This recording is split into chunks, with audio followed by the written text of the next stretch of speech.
I thought she was just another homeless woman. I had no idea she was testing me, and that a cup of coffee would change my life forever. If you've ever wondered whether small acts of kindness truly matter, stay with me until the end of this story. What happened to Evan Carter will restore your faith in humanity and show you that sometimes the people we overlook are watching us more closely than we could ever imagine. Before we begin, if you enjoy this story, please hit that like button and comment with the city you're watching from. I love seeing how far these stories travel around the world. The pre-dawn darkness still clung to the streets of Portland when Evan Carter pushed open the door of Riverside Cafe, the small bell above announcing his arrival to the empty room. The fluorescent lights flickered to life with their usual reluctant hum, casting harsh shadows across the worn linoleum floor and scratched countertops that had seen better days, probably 2 decades ago. Evan didn't mind. This place, with its chipped mugs and vinyl booths held together with duct tape, had become something like home over the past 3 years. More than his actual apartment, anyway, which was just a place to sleep between the relentless demands of single fatherhood and survival. He moved through his opening routine with practiced efficiency, coffee machines first, then the pastry case, checking what hadn't sold yesterday and what absolutely needed to go today. His hands worked while his mind ran the numbers it always ran. Rent due in 8 days, electricity in 12, and somewhere in there he needed to figure out how to afford new shoes for Danny. His 6-year-old son was growing faster than Evan's paycheck could keep up with, feet bursting through sneakers like they were made of paper. The math never quite worked. Every month, Evan performed the same desperate calculus, robbing Peter to pay Paul, stretching dollars until they screamed. He'd gotten good at it, the way you get good at anything when failure isn't an option. When you have a kid sleeping in the next room who depends on you for everything, you learn to make impossible numbers add up. By 6 a.m., the first customers began trickling in. Construction workers grabbing coffee before their shifts, nurses ending night rotations, the scattered insomniacs and early risers who populated the quiet hours before the city truly woke. Evan knew most of them by name, knew their orders by heart.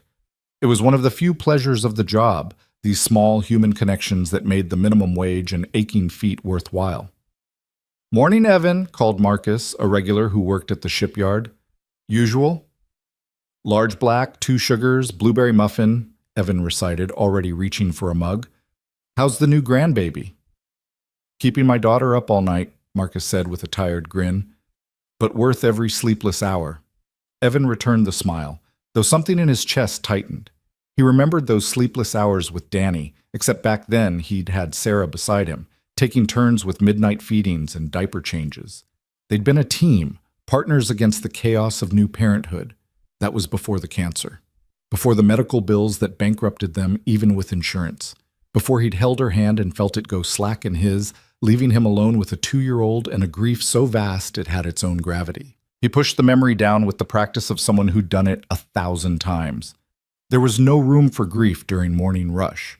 There was only coffee to pour, orders to take, customers to serve with a smile that had become as automatic as breathing. She appeared at 7:30, the way she had every morning for the past 3 weeks. The first time Evan had seen her, he'd assumed she was homeless.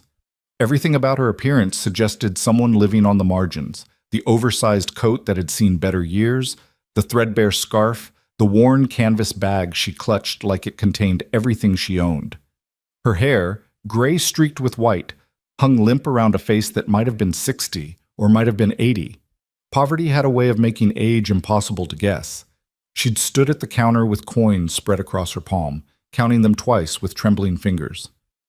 "Coffee," she'd said quietly. "Just small. Black." The coins in her hand added up to $1.30. A small coffee cost $2.50. Evan had seen the calculation in her eyes, the same desperate math he performed every month, and something in him had simply refused to take her money. "First cup's on the house," he'd said, filling a large instead of a small. "And it looks like we've got some toast that's about to go stale. Would you be doing me a favor and taking it? Otherwise, it's just waste." It was a lie. The bread was fresh, but it was the kind of lie that preserved dignity. And Evan had learned something about dignity in the years since Sarah's death. He'd learned how it felt to accept charity, to stand in food bank lines, to let his pride dissolve in the face of his son's hunger. He'd learned that the way people gave mattered almost as much as what they gave. The woman had looked at him for a long moment, something unreadable in her pale blue eyes, before nodding slowly. "Thank you," she'd whispered, and made her way to the corner booth in the back, the one partially hidden by a support column where the light was dimmest. She'd return the next morning, and the next. Always at 7:30, always with her handful of coins, always accepting his lie about day-old bread and complimentary coffee with quiet gratitude. Other customers noticed her, of course. The cafe's regulars were a mixed bunch, some kind, some indifferent, some openly hostile to anyone who reminded them of the city's growing homeless population. "You're encouraging her," Marcus had mentioned on the fourth day, not unkindly. "Give handouts and you'll have a dozen more in here tomorrow." "She's not hurting anyone," Evan had replied, wiping down the counter. "Just wants a warm place to sit. Health department won't see it that way if she's camping out." "Then I guess they'll have to take it up with me." The conversation had ended there, but Evan caught the look sometimes, the way some customers shifted away when the old woman shuffled past, the wrinkled noses, the rolled eyes. It made him angry in a way he couldn't quite articulate, this casual cruelty towards someone whose only crime was existing in their space while poor. By the third week, she'd become part of his routine. 7:30. Watch for her arrival, have coffee ready, grab whatever breakfast item looked least likely to sell, bring both to the corner booth without comment or ceremony. "Morning," he'd say, setting down the cup and plate. "Morning," she'd reply, her voice like rustled paper. That was usually the extent of it. She didn't want conversation, didn't invite questions. She'd sit for 2 hours, sometimes 3, nursing her coffee and staring out the window at the street beyond. Occasionally, she'd pull a worn notebook from her bag and write in it with a pen attached by string, her handwriting shaky but deliberate. Once, Danny had been with him. The daycare closed for a holiday, no other options available. His son had approached the woman's table with the fearless curiosity of children everywhere. "Hi," Danny had said brightly. "I'm 6. How old are you?" Evan had started forward, ready to intervene, but something stopped him.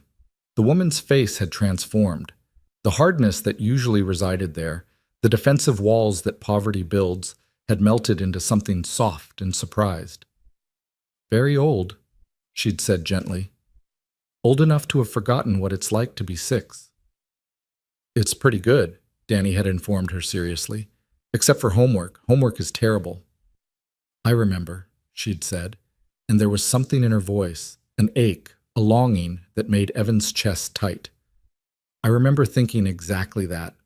Danny had chattered for another minute before Evan called him away, apologizing for the interruption. But the woman had smiled, actually smiled, and said it was the best part of her morning. After that, when Danny was with him, Evan let his son bring the coffee and toast to the corner booth. The woman seemed to brighten on those days, speaking more freely with the child than she ever did with adults, asking him about school and friends and favorite foods with genuine interest. "Why is she so sad?" Danny had asked one evening, his 6-year-old intuition picking up on something Evan felt but couldn't name. "Some people carry heavy things," Evan had said carefully. "Things we can't see. Best thing we can do is be kind." Like how we were kind to Mom when she was sick? The question had hit Evan like a fist. Danny rarely mentioned Sarah directly. Those memories were fading now, replaced by the photographs Evan kept on the mantle and the stories he told to keep her alive in their small family of 2. "Yeah, buddy," he'd managed. "Exactly like that." Now watching the old woman settle into her usual spot, Evan prepared her coffee without conscious thought. Large, black, hot enough to warm her hands, but not so hot she couldn't drink it immediately. A blueberry muffin today. They'd made too many, and these actually were getting stale. He brought both to the corner booth, setting them down with a nod. "Morning," he said. She looked up at him, those pale eyes studying his face with an intensity that was new, almost searching. "You're a good man, Evan Carter," she said quietly. It was the first time she'd used his name. He didn't remember telling her, but she must have heard other customers use it. "Just doing what anyone would do," he replied, uncomfortable with the praise. No, she said, and there was absolute certainty in her voice. "Not anyone. Most people wouldn't see me at all." The words settled between them, heavy with meaning Evan didn't fully understand. Before he could respond, the door chimed and a group of office workers entered, voices loud with Monday morning complaints. The moment broke. "Enjoy your breakfast," Evan said, and returned to the counter. The morning progressed in its usual rhythm. Rush hour peaked around 8:30, a controlled chaos of orders called out and fulfilled, money exchanged, small talk deployed with efficiency born of practice. Evan moved through it all on autopilot, his body handling the familiar tasks while his mind wandered. He thought about the woman's words. Most people wouldn't see me at all. There was truth in that, wasn't there? How many times had he walked past homeless people on his way to work, averting his eyes, pretending not to notice their cardboard signs and outstretched cups? He wasn't proud of it, but survival had made him selfish. When you're drowning, you can't save others. But coffee and toast, that was different. That was such a small thing, barely a sacrifice at all.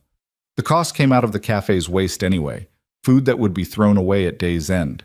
If feeding her cost him his job, that would be one thing. But it didn't.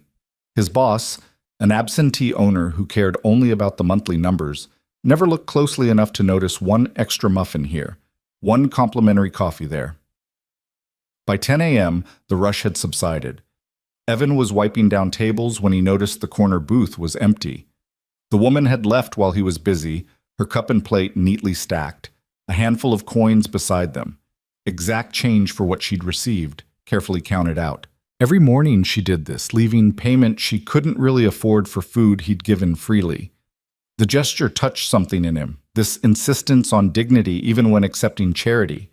He always put the coins in his pocket rather than the register, planning to return them tomorrow, a cycle that had repeated itself for 3 weeks now. But when he reached the table, something else caught his eye. The worn notebook lay on the seat, forgotten or perhaps deliberately left behind. Evan picked it up, intending to run after her, but when he reached the door she was already gone, disappeared into the morning crowds with the completeness of someone who knew how to be invisible. He stood there for a moment, notebook in hand, debating. He shouldn't read it. It was private, personal, none of his business. But she'd left it.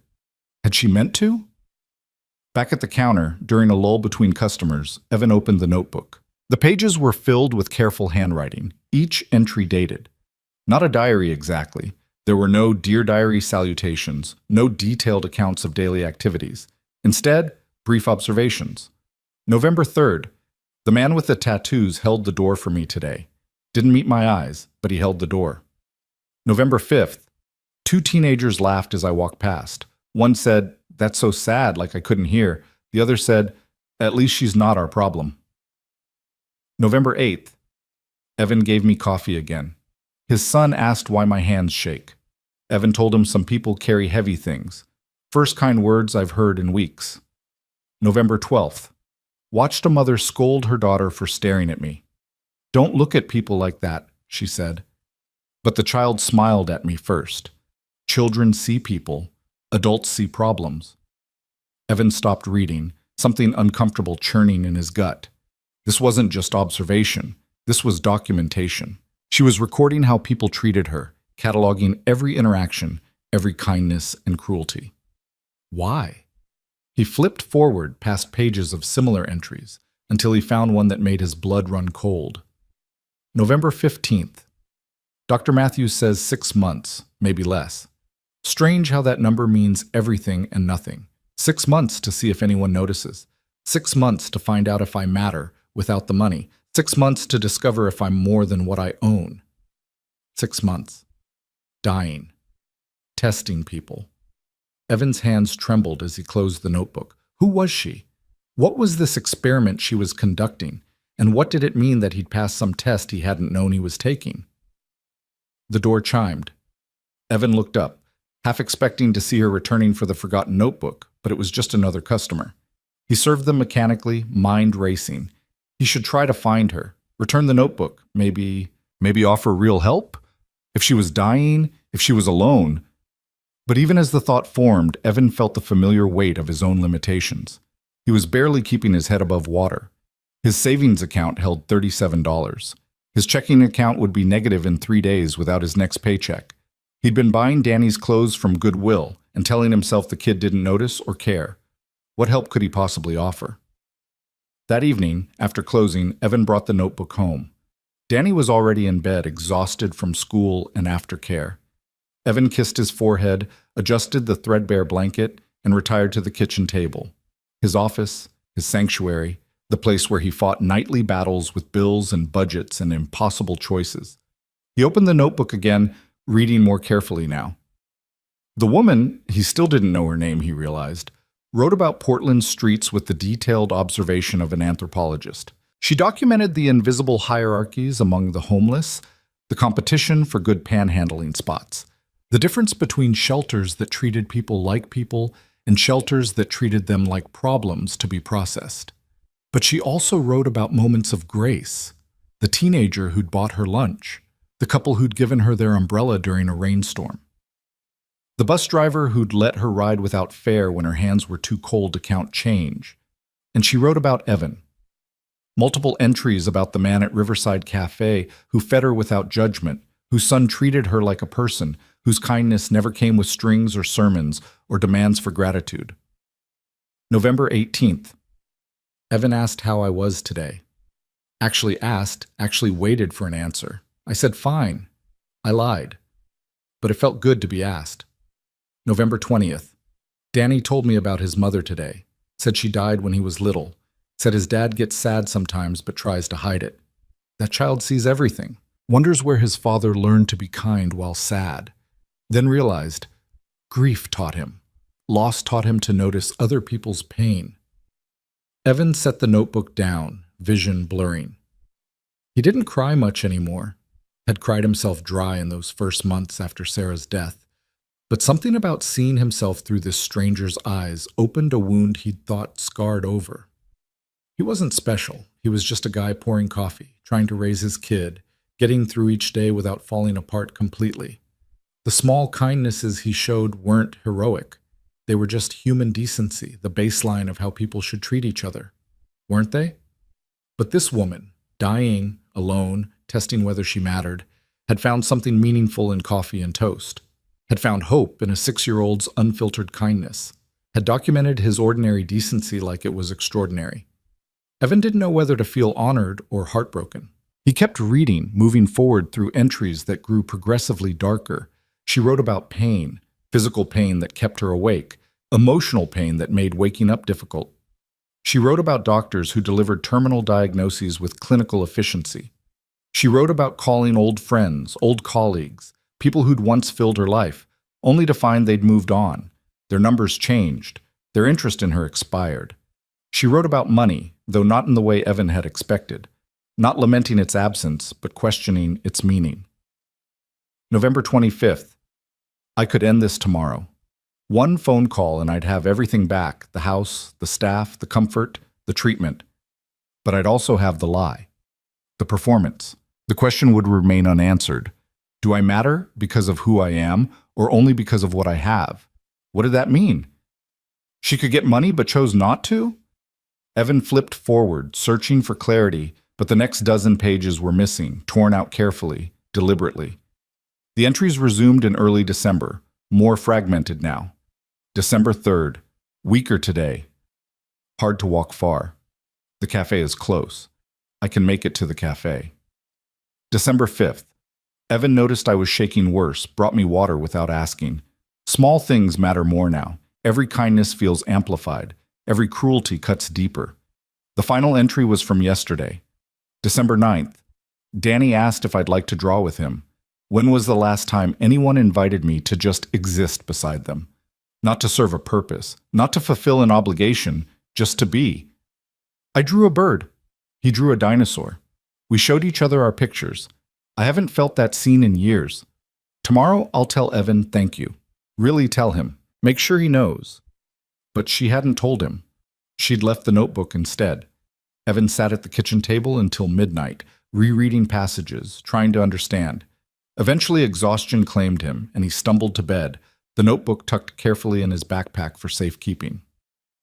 The next morning, he arrived at the cafe early, anticipation humming beneath his skin. 7:30 came and went. No old woman. 8 a.m. passed, then 9. By 10, Evan admitted what he'd known since opening the door. She wasn't coming. Days blurred together. Evan continued his routine, but now the corner booth sat empty, a gap in the cafe's ecosystem that others began to notice. "Where's your homeless friend?" Marcus asked on the third day. "Don't know," Evan said, and didn't elaborate. He couldn't explain the hollow feeling in his chest, the worry that gnawed at him during quiet moments. She was a stranger, someone he'd spoken to perhaps a dozen times, whose name he didn't know. It shouldn't matter this much, but it did. On the fourth day, he convinced his boss to let him leave early, then spent hours walking Portland streets, checking shelters, asking other homeless people if they'd seen a woman matching her description. Nothing. She'd vanished as completely as morning fog. By the end of the first week, Evan had called every hospital in the county, asking about Jane Doe's matching her description. Privacy laws prevented them from telling him much, but the answer was always the same. No one fitting that profile had been admitted. "Why do you care so much?" Danny asked one evening, watching his father pace their small apartment. Evan stopped, the question catching him off guard. Why did he care? He tried to articulate it, fumbling for words. "Because kindness should matter," he finally said. "Because people should matter. And I'm worried that maybe she needed more help than coffee and toast." Danny considered this with the seriousness of childhood. "You did what you could," he said, wisdom beyond his years. "Sometimes that's all there is." Evan pulled his son into a hug, holding tight against the uncertainty. Kids understood things adults forgot, that you couldn't save everyone, that good intentions didn't guarantee good outcomes, that trying still mattered even when you failed. The second week arrived. Evan stopped actively searching, but couldn't stop hoping. Every time the door chimed at 7:30, he looked up expecting to see her. Every evening, he checked the notebook, as if new entries might magically appear. They didn't. On Monday of the third week, Evan was wiping down the counter when the cafe door opened.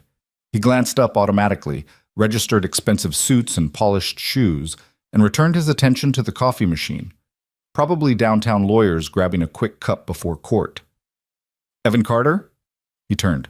4 people stood at the counter, 2 men, 2 women, all dressed in outfits that cost more than Evan's monthly rent. Behind them, visible through the window, a black town car idled at the curb. "That's me," Evan said slowly, suddenly aware of his stained apron and the coffee grounds under his fingernails. "We need to speak with you," the older man said, pulling out a business card. "Privately, if possible." Evan glanced at the card. Robert Harrison, Harrison and Shaw Legal Group. His stomach dropped. Lawyers. Official lawyers who traveled in groups with expensive cars. This was either very bad or very, very bad. "What's this about?" he asked, not taking the card. "Eleanor Hale," the woman beside Harrison said gently. "We understand you knew her." Eleanor. The old woman had a name. "I knew someone," Evan said carefully. "But I don't know anyone named Eleanor." The 4 lawyers exchanged glances. "Perhaps we should sit down," Harrison said, and it wasn't really a question. Evan's boss was in his back office, absorbed in inventory. The cafe was between rushes, nearly empty. Evan led the lawyers to a corner booth, not her booth, he couldn't bear that, and sat across from them, heart hammering against his ribs. "Mr. Carter," Harrison began, folding his hands on the table, "how well did you know the woman who sat in that booth every morning?" He nodded toward the empty corner table. "Not well," Evan admitted. "She came in for coffee. I gave her breakfast sometimes. We barely talked." "But you were kind to her." "I gave her food. That's not—" Evan struggled for words. "That's just basic decency."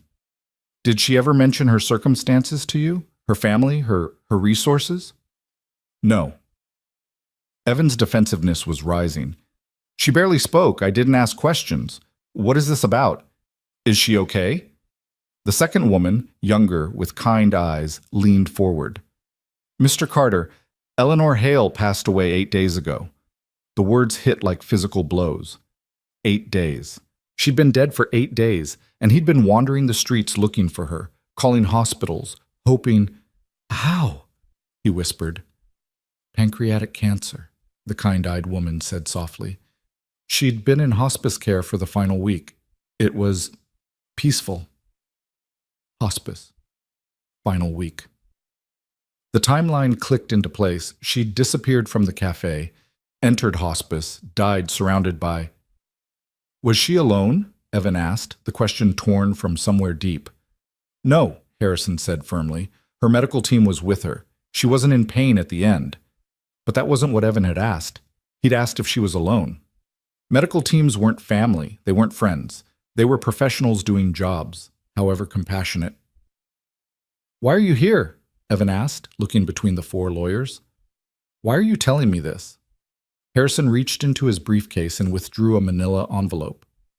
Because Eleanor left specific instructions. She wanted you to know what happened to her, and she left you something. Evan stared at the envelope like it might bite. I don't understand. I barely knew her. I just gave her coffee. You gave her more than that, the kind-eyed woman said. You gave her dignity when she had nothing. You saw her when she'd made herself invisible. That mattered to Eleanor, mattered more than you can possibly know. She slid the envelope across the table. Evan didn't touch it. Who was she? He asked instead. Really? The lawyers exchanged glances again, some silent communication passing between them. Eleanor Hale, Harrison said carefully, was the founder and primary shareholder of Hale Industries. Before her illness, before her experiment, she was worth approximately $900 million. The cafe tilted. Evan gripped the table edge, certain he'd misheard. 900 million? Yes. And she was sitting in my cafe pretending to be homeless? She wasn't pretending, the kind-eyed woman said gently. She gave everything away. The house, the cars, the staff. She liquidated her accessible assets and donated them to various charities. She kept only what she could carry and set out to discover something. Discover what? Whether she mattered, Harrison said quietly. Eleanor spent her entire life being valued for her wealth, her company, her influence, her ability to write checks. That's what people saw. She wanted to know if there was anything beneath that worth valuing, if she, Eleanor Hale the person, had any intrinsic worth. Evan thought of the notebook, the careful documentation of every kindness and cruelty. A social experiment conducted by a dying billionaire who'd given away her fortune to see if anyone would care about her without it. He didn't have words. That's incredibly sad. Yes, the kind-eyed woman agreed. It was. But Mr. Carter, you gave her a different answer than the one she'd been finding. Most people ignored her or dismissed her. You fed her. You let your son talk to her. You treated her like a person who mattered. Because she was a person who mattered, Evan said, bewildered that this needed saying. Money doesn't... That's not what makes someone worthy of basic kindness. No, Harrison said, something like approval in his voice. It's not. Eleanor knew that intellectually, but she'd never tested it practically, until she got sick and realized she was running out of time. He tapped the envelope. Please, Mr. Carter, read the letter. Evan's hand shook as he picked up the envelope.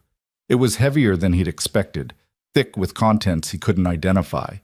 He opened it carefully, pulling out several documents and a handwritten letter on heavy paper. The letter was dated the day before she'd disappeared from the cafe. Dear Evan, if you're reading this, I'm gone. I'm sorry I couldn't say goodbye properly, but I didn't trust myself to find the words. Writing has always been easier for me than speaking. You'd understand that if you'd read my notebook. I left it deliberately. I hope you found it. I hope you read it and understood what you gave me. By now, my lawyers have told you who I was, what I was worth.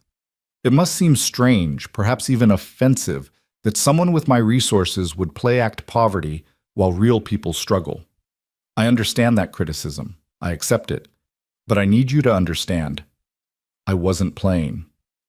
When I walked into your cafe that first morning, I had divested myself of everything that made me Eleanor Hale, industry titan. I had only what any other homeless person has: uncertainty, vulnerability, and the hope that strangers might be kind. You were kind, Evan, not because you knew who I was, not because you expected reward or recognition. You were kind because that's who you are, a man who's known loss, who understands struggle, who sees people rather than circumstances. Your son told me about his mother. about how you care for him alone now, how you work hard, how you sometimes cry when you think he's sleeping, but you're really just tired. That child sees everything.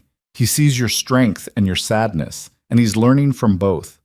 You're teaching him that kindness matters even when it costs you, that dignity is something you give others regardless of whether they can repay you, that being human means helping other humans. These are lessons I never learned until it was too late. My entire life was transactions, money for loyalty, influence for service, wealth for proximity. I thought I had friends. I thought I had family. But when I gave away my fortune and walked among the world as just Eleanor, just a sick old woman with nothing to offer, I discovered that everything I'd built was conditional, except what I found with you. Coffee and toast aren't conditional. Letting your child draw pictures with a stranger isn't transactional. Asking how someone is doing and actually listening for the answer isn't a business strategy. It's just goodness, pure, uncomplicated goodness. I'm leaving you something, Evan. Not because you earned it. Kindness can't be earned, it's simply given or withheld, but because you deserve to see what happens when goodness is recognized. My lawyers will explain the details, but know this. I'm trusting you to do with this gift what you did with coffee and toast. See the need. Meet it without judgment. Make people feel seen. Thank you for the warmth of that corner booth. Thank you for treating me like I mattered. Thank you for letting Danny share his joy with someone who'd forgotten what joy looked like. You saved my life, Evan Carter. Not from death, that was always coming, but from dying without knowing that I'd mattered to someone as myself, not as my bank account. With gratitude and affection, Eleanor Evan finished reading, tears streaming down his face in the middle of the cafe, surrounded by lawyers in expensive suits and customers pretending not to stare. I don't understand, he managed. What did she leave me? Harrison reached into the envelope and withdrew a check, sliding it across the table. Evan looked down at a string of numbers that didn't make sense, couldn't make sense, because people like him didn't receive checks with that many zeros. $1 million. Made out to Evan Carter. Signed by Eleanor Hale's estate executor. This isn't... His voice cracked. This can't be real. It's very real, Harrison assured him. Eleanor was quite specific in her will. She left substantial donations to various charities, modest bequests to her staff, and this to you, with instructions. Instructions? The kind-eyed woman withdrew another document. Eleanor requested that you use this money to see the need and meet it. She didn't want to dictate how, but she hoped you'd apply the same principles that guided you when you fed her. She believed you'd know what to do. Evan stared at the check, at the letter, at the lawyers who'd invaded his ordinary morning with impossible news. His mind couldn't process it. $1 million. Eleanor Hale, dead, testing people, mattered. The cafe door chimed. Marcus walked in, calling out his usual greeting, then stopped when he saw the tableau. Evan crying, lawyers surrounding him, official documents spread across the table.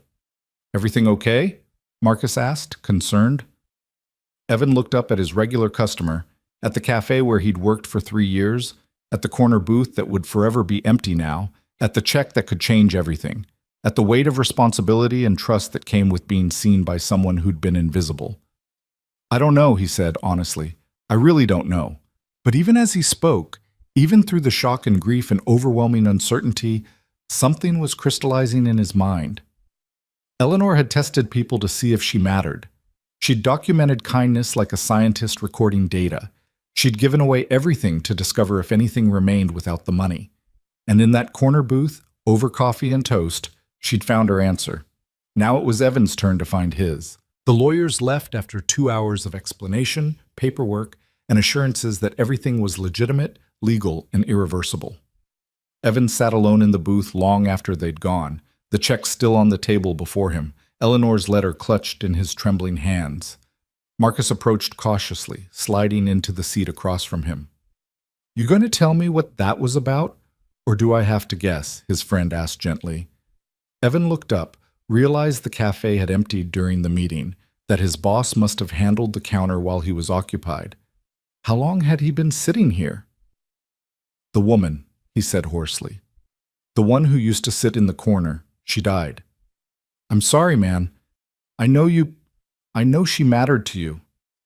She was a billionaire, Marcus. The words felt absurd leaving his mouth. She gave away everything to see if people would treat her like a human being without the money. And I passed her test without knowing I was being tested. Marcus's eyes widened. He glanced at the check, still face up on the table, and let out a low whistle. That's $1 million, Evan finished. She left me $1 million because I gave her toast. That's not why, Marcus said firmly. You gave her dignity. There's a difference. Evan's laugh came out broken. I don't know what to do with this. I don't know how to be someone who has this kind of money. Yesterday I was worried about Danny's shoes. Today I could buy him 100 pairs of shoes. It doesn't feel real. What are you going to do? The question hung in the air between them.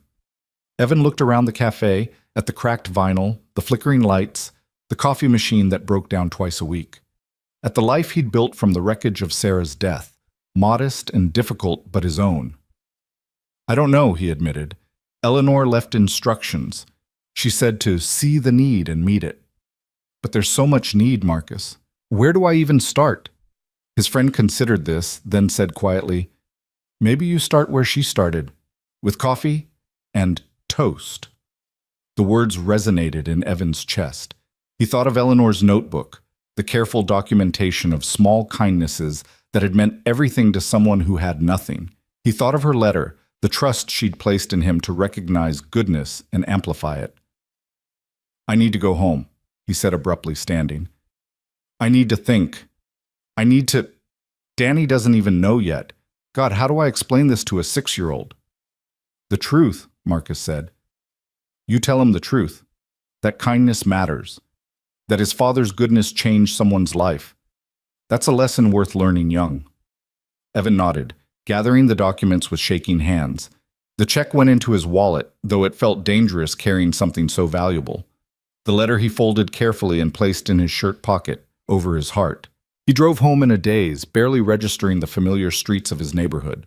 The apartment building looked different somehow, smaller, more temporary. Yesterday it had been home. Today it felt like a way station, a place he was already leaving even though he hadn't moved. Danny was at the neighbor's apartment, Mrs. Chen watching him as she did most afternoons when Evan worked late. He picked up his son, deflecting questions about his pale face and distracted manner, and carried the boy upstairs to their 2-bedroom unit that suddenly felt impossibly cramped. Dad, you're acting weird, Danny observed as Evan set him down in their tiny living room. I have something to tell you, buddy. Something important. Evan sat on their threadbare couch, pulling Danny close. Remember the lady from the cafe? The one who used to sit in the corner? The sad one who liked my dinosaur drawing? Yeah, her name was Eleanor. She passed away, Danny. His son's face crumpled with the immediate empathy of childhood. Like Mom? Like Mom, Evan confirmed, throat tight. She was very sick, but before she died, she did something really special. She left us some money. How much money? Evan almost laughed at the directness of the question. A lot. Enough that we don't have to worry anymore.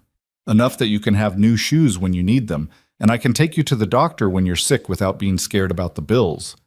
Danny processed this solemnly. Was she rich? Very rich, but she gave most of it away because she wanted to know if people would still be nice to her without the money. Were you nice to her? I tried to be. Then you passed the test, Danny said with perfect 6-year-old logic. That's good. I'm glad we were nice. She was lonely.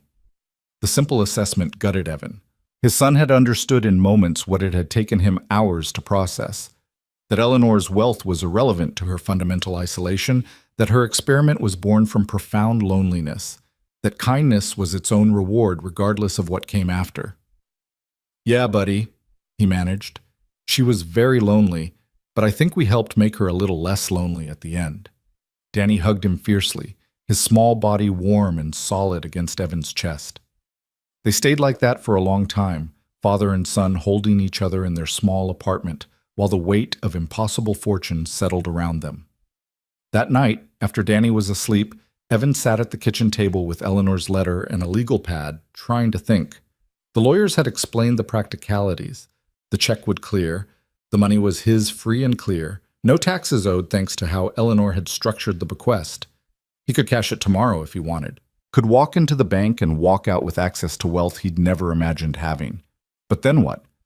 His first instinct was practical, almost embarrassingly mundane. Pay off debt. Replace Danny's clothes. Fix the car that had been making ominous noises for 3 months. Stock the pantry with more than ramen and canned soup. These were small things, poverty-shaped dreams that didn't require $1 million to achieve. But Eleanor hadn't left him money for new shoes and car repairs, had she? She'd left instructions. See the need and meet it. Evan thought about his neighborhood, the struggling families he passed every day, the single mothers working double shifts, the elderly folks choosing between medication and food, the kids wearing coats too thin for Portland winters. The need was everywhere once you started looking, vast and overwhelming in its scope. He couldn't help everyone, but maybe he could help someone. The idea came slowly, taking shape over hours of restless thinking. Eleanor had found meaning in his cafe, in the corner booth where someone had seen her. What if he could create more spaces like that? Places where people were seen, fed, treated with dignity regardless of what they could pay. By dawn, Evan had the skeleton of a plan. It terrified him, the audacity of it, the risk, the 1,000 ways it could fail. But it also felt right in a way nothing had felt right since Sarah's death. He called in sick to work for the first time in 3 years. His boss, predictably, was furious. "You can't just not show up, Carter. We've got the morning rush. I quit," Evan heard himself say. The words came out steady, certain. "I'm giving you my 2 weeks' notice, effective immediately. I'll work them if you need me to, but after that, I'm done." The silence on the other end was stunned. Then, "You're quitting? After 3 years? Where the hell are you going to find another job?" "I'm not looking for another job," Evan said. "I'm starting something new." He hung up before his boss could respond, adrenaline singing through his veins. He'd just quit. He'd actually quit. The security of steady employment, meager as it was, gone with a single phone call. But he had $1 million in the bank. He had Eleanor's trust and instructions. He had a plan taking shape in his mind, rough and ambitious, and probably crazy. He had hope, for the first time in years. The next week blurred with activity. Evan deposited the check, watching the teller's eyes widen at the amount. He opened a separate account for Eleanor's money, refusing to let it mix with his own meager funds. This wasn't his money. It was a trust, a responsibility, a mission. He hired a lawyer, not the expensive downtown type who delivered Eleanor's bequest, but a small practice attorney who specialized in nonprofits and community organizations. Together they began the paperwork to establish the Eleanor Hale Foundation, dedicated to providing food, dignity, and support to Portland's invisible populations. "What exactly do you want to do?" the lawyer, a sharp-eyed woman named Patricia, asked during their first meeting. Evan spread out his notes, pages of ideas scribbled late at night, dreams that had seemed impossible yesterday but felt achievable today. "I want to open a cafe," he said. "Like the one where I worked, but different.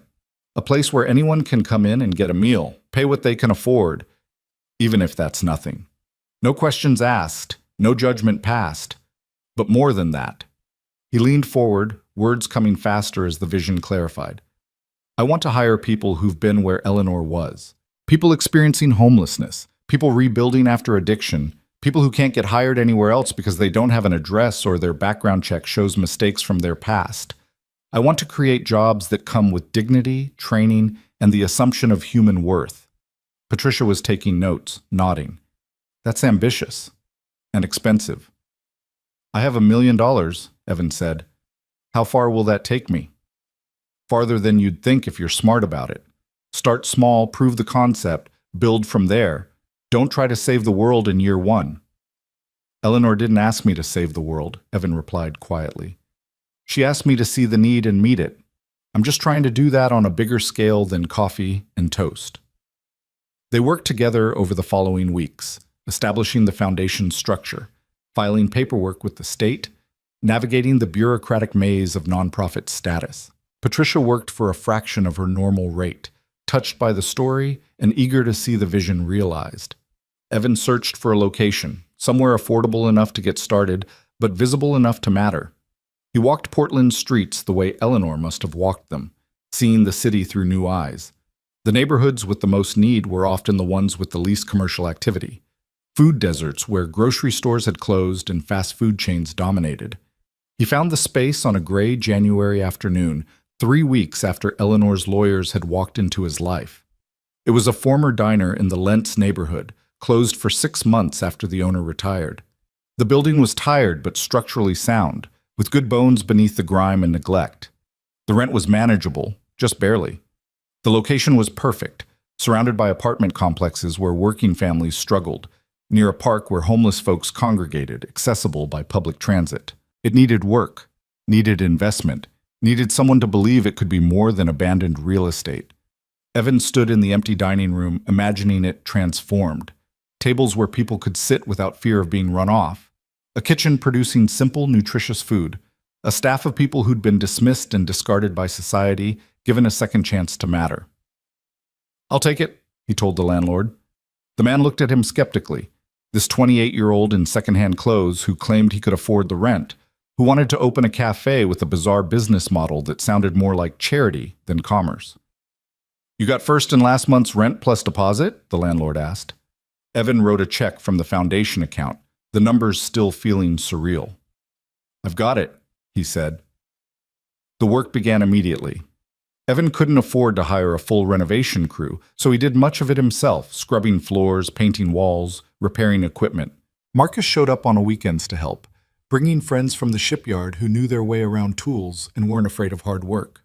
Danny spent Saturdays at the Cafe in Progress, sweeping floors and passing his father nails, asking endless questions about what everything would look like when finished. "Will poor people eat here?" he asked one afternoon, the blunt curiosity of childhood at work. "Everyone will eat here," Evan corrected gently. "People who have money and people who don't. The difference is that we won't let anyone go hungry just because they can't pay." "Like you did with Eleanor." "Exactly like that." Word spread through the neighborhood about the cafe being renovated, speculation running wild about what it would become. Evan fielded questions from curious neighbors, explaining his vision to skeptical faces that had seen too many promises break. "A pay-what-you-can cafe?" one woman repeated doubtfully. "That's just going to attract freeloaders." "Maybe," Evan acknowledged. "Or maybe it'll attract people who are hungry. Either way, they get fed. You'll go broke in 3 months, Maybe," he said again. "But I'm going to try anyway." He began interviewing potential staff in February, spreading word through shelters and community organizations that he was hiring. The applicants came tentatively, disbelieving, people accustomed to rejection who'd been turned away from so many jobs they'd stopped hoping. Michael was first. 34, living in his car for 8 months after a layoff and divorce had destroyed his stability. He'd been an accountant once, managed budgets and payroll for a mid-sized firm. Now he couldn't get hired at fast food chains because he had no permanent address. "Why should I hire you?" Evan asked during the interview, not because he wanted to intimidate, but because he needed to understand. Michael met his eyes directly. "Because I know what it's like to be invisible. I know what it's like when people look through you instead of at you. If you're serious about this place being different, you need people who understand that difference isn't theoretical, it's survival." "You're hired," Evan said. "Can you start next week?" Michael's composure cracked. "You're serious, just like that?" "Just like that. Eleanor taught me that worth isn't measured by circumstances. You're worth the chance. Let's see what you can do with it." Teresa came next. 52, 6 months out of prison after serving time for drug possession, unable to find work because of her record. She'd been clean for 2 years, working with a re-entry program, desperate for the opportunity to prove she was more than her worst mistake. "I can cook," she told Evan. "Worked in kitchen jobs before everything. I'm not asking for charity, I'm asking for a shot." "The cafe opens in 3 weeks," Evan said. "I need someone who can run the kitchen, develop a menu that's simple but good, train others. Can you do that?" Teresa stared at him. "You'd trust me with that?" "Eleanor trusted me with $1 million because I gave her toast. I'm pretty sure I can trust you with a kitchen." Her eyes filled with tears. "I won't let you down." "I know," Evan said, and meant it. The staff came together slowly, 7 people by opening day, each carrying stories of hardship, each hungry for the chance to matter. Evan trained them not just in cafe operations, but in the philosophy Eleanor had taught him. Everyone deserves dignity. Kindness costs nothing. Being seen is sometimes worth more than being fed. They painted a sign together during the final week of preparation. Simple, direct. Eleanor's place. Everyone welcome. Who was Eleanor? Teresa asked, roller in hand. Evan told them the story. All of it. The corner booth, the coffee and toast, the notebook, the test he'd passed without knowing he was being tested. His staff listened with the rapt attention of people who understood exactly what it meant to be invisible, to wonder if anyone would notice if you disappeared. She saw the best in me when I couldn't see it in myself, Evan finished. I'm hoping we can do that for other people. See them when the world looks away. Feed them when they're hungry. Treat them like they matter, because they do. Michael spoke first, voice rough with emotion. That's what you did for us. Saw us. Hired us when nobody else would. Because you're capable, Evan said simply. Because worth isn't determined by circumstances. Because Eleanor proved that everyone deserves the chance to be seen as fully human. They opened on a cold morning in early March, just over 2 months after the lawyers had walked into Evan's life. The cafe was modest. 16 tables, a small kitchen, a counter where people could order and pay what they could afford. A sign on the wall explained the system, suggested prices for those who could pay, no minimum for those who couldn't, donations welcome for those who wanted to pay it forward. The first customer was a homeless man Evan recognized from the neighborhood, someone who'd watched the renovation with wary hope. Is it true? He asked, standing hesitant in the doorway. About the paying what you can? It's true, Evan confirmed. What would you like? Coffee, the man said. And maybe eggs? If that's okay? More than okay. Have a seat. I'll bring it out. The man pulled coins from his pocket, counting carefully. 83 cents. This is what I have, he said, shame coloring his voice. Evan accepted the coins with the same seriousness he'd accept a $100 bill. Thank you. Your breakfast will be right out. He brought coffee and eggs and toast to the table, setting them down the way he'd set down meals for Eleanor, without ceremony, without judgment, just simple service. This place, the man said, looking around at the clean tables and warm lights. It's named for someone? A friend, Evan said. Someone who taught me that everyone deserves to be seen. The man nodded slowly, understanding passing between them, the recognition of shared humanity that transcends circumstance. More customers followed throughout that first day. Some paid full price, some paid partial, some paid nothing at all. Each was treated exactly the same, welcomed, fed, seen. The staff moved through their roles with the careful pride of people who'd been given something precious: purpose, employment, the chance to serve others who'd suffered as they'd suffered. By closing time, they'd served 43 meals and collected enough in payments and donations to cover the day's operating costs. Barely breaking even, but breaking even nonetheless. We did it, Teresa said, exhausted but glowing. We actually did it. First day, Michael cautioned. Let's see if we can sustain it. But Evan was watching Danny, who'd spent the afternoon doing homework in the corner booth, Eleanor's booth, he'd always think of it, and occasionally helping bus tables.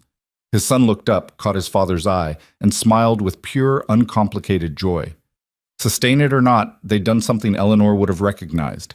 They'd seen the need. They'd met it. They'd treated strangers like human beings deserving of warmth and food and dignity. For today, that was enough. The weeks that followed were harder than Evan had anticipated. Running a pay-what-you-can cafe turned out to be vastly different from working in one. The finances were precarious. Some days they collected more than they spent. Other days they hemorrhaged money feeding people who paid nothing at all. Evan learned to balance compassion with sustainability, idealism with practical realities. Word spread quickly through Portland's homeless community. Eleanor's place became known as the cafe where you wouldn't be run off, where kindness was policy rather than exception. They began seeing regular faces, people who came daily, who paid what they could when they could, who lingered in the warmth and safety of a space designed for their dignity. But not everyone approved.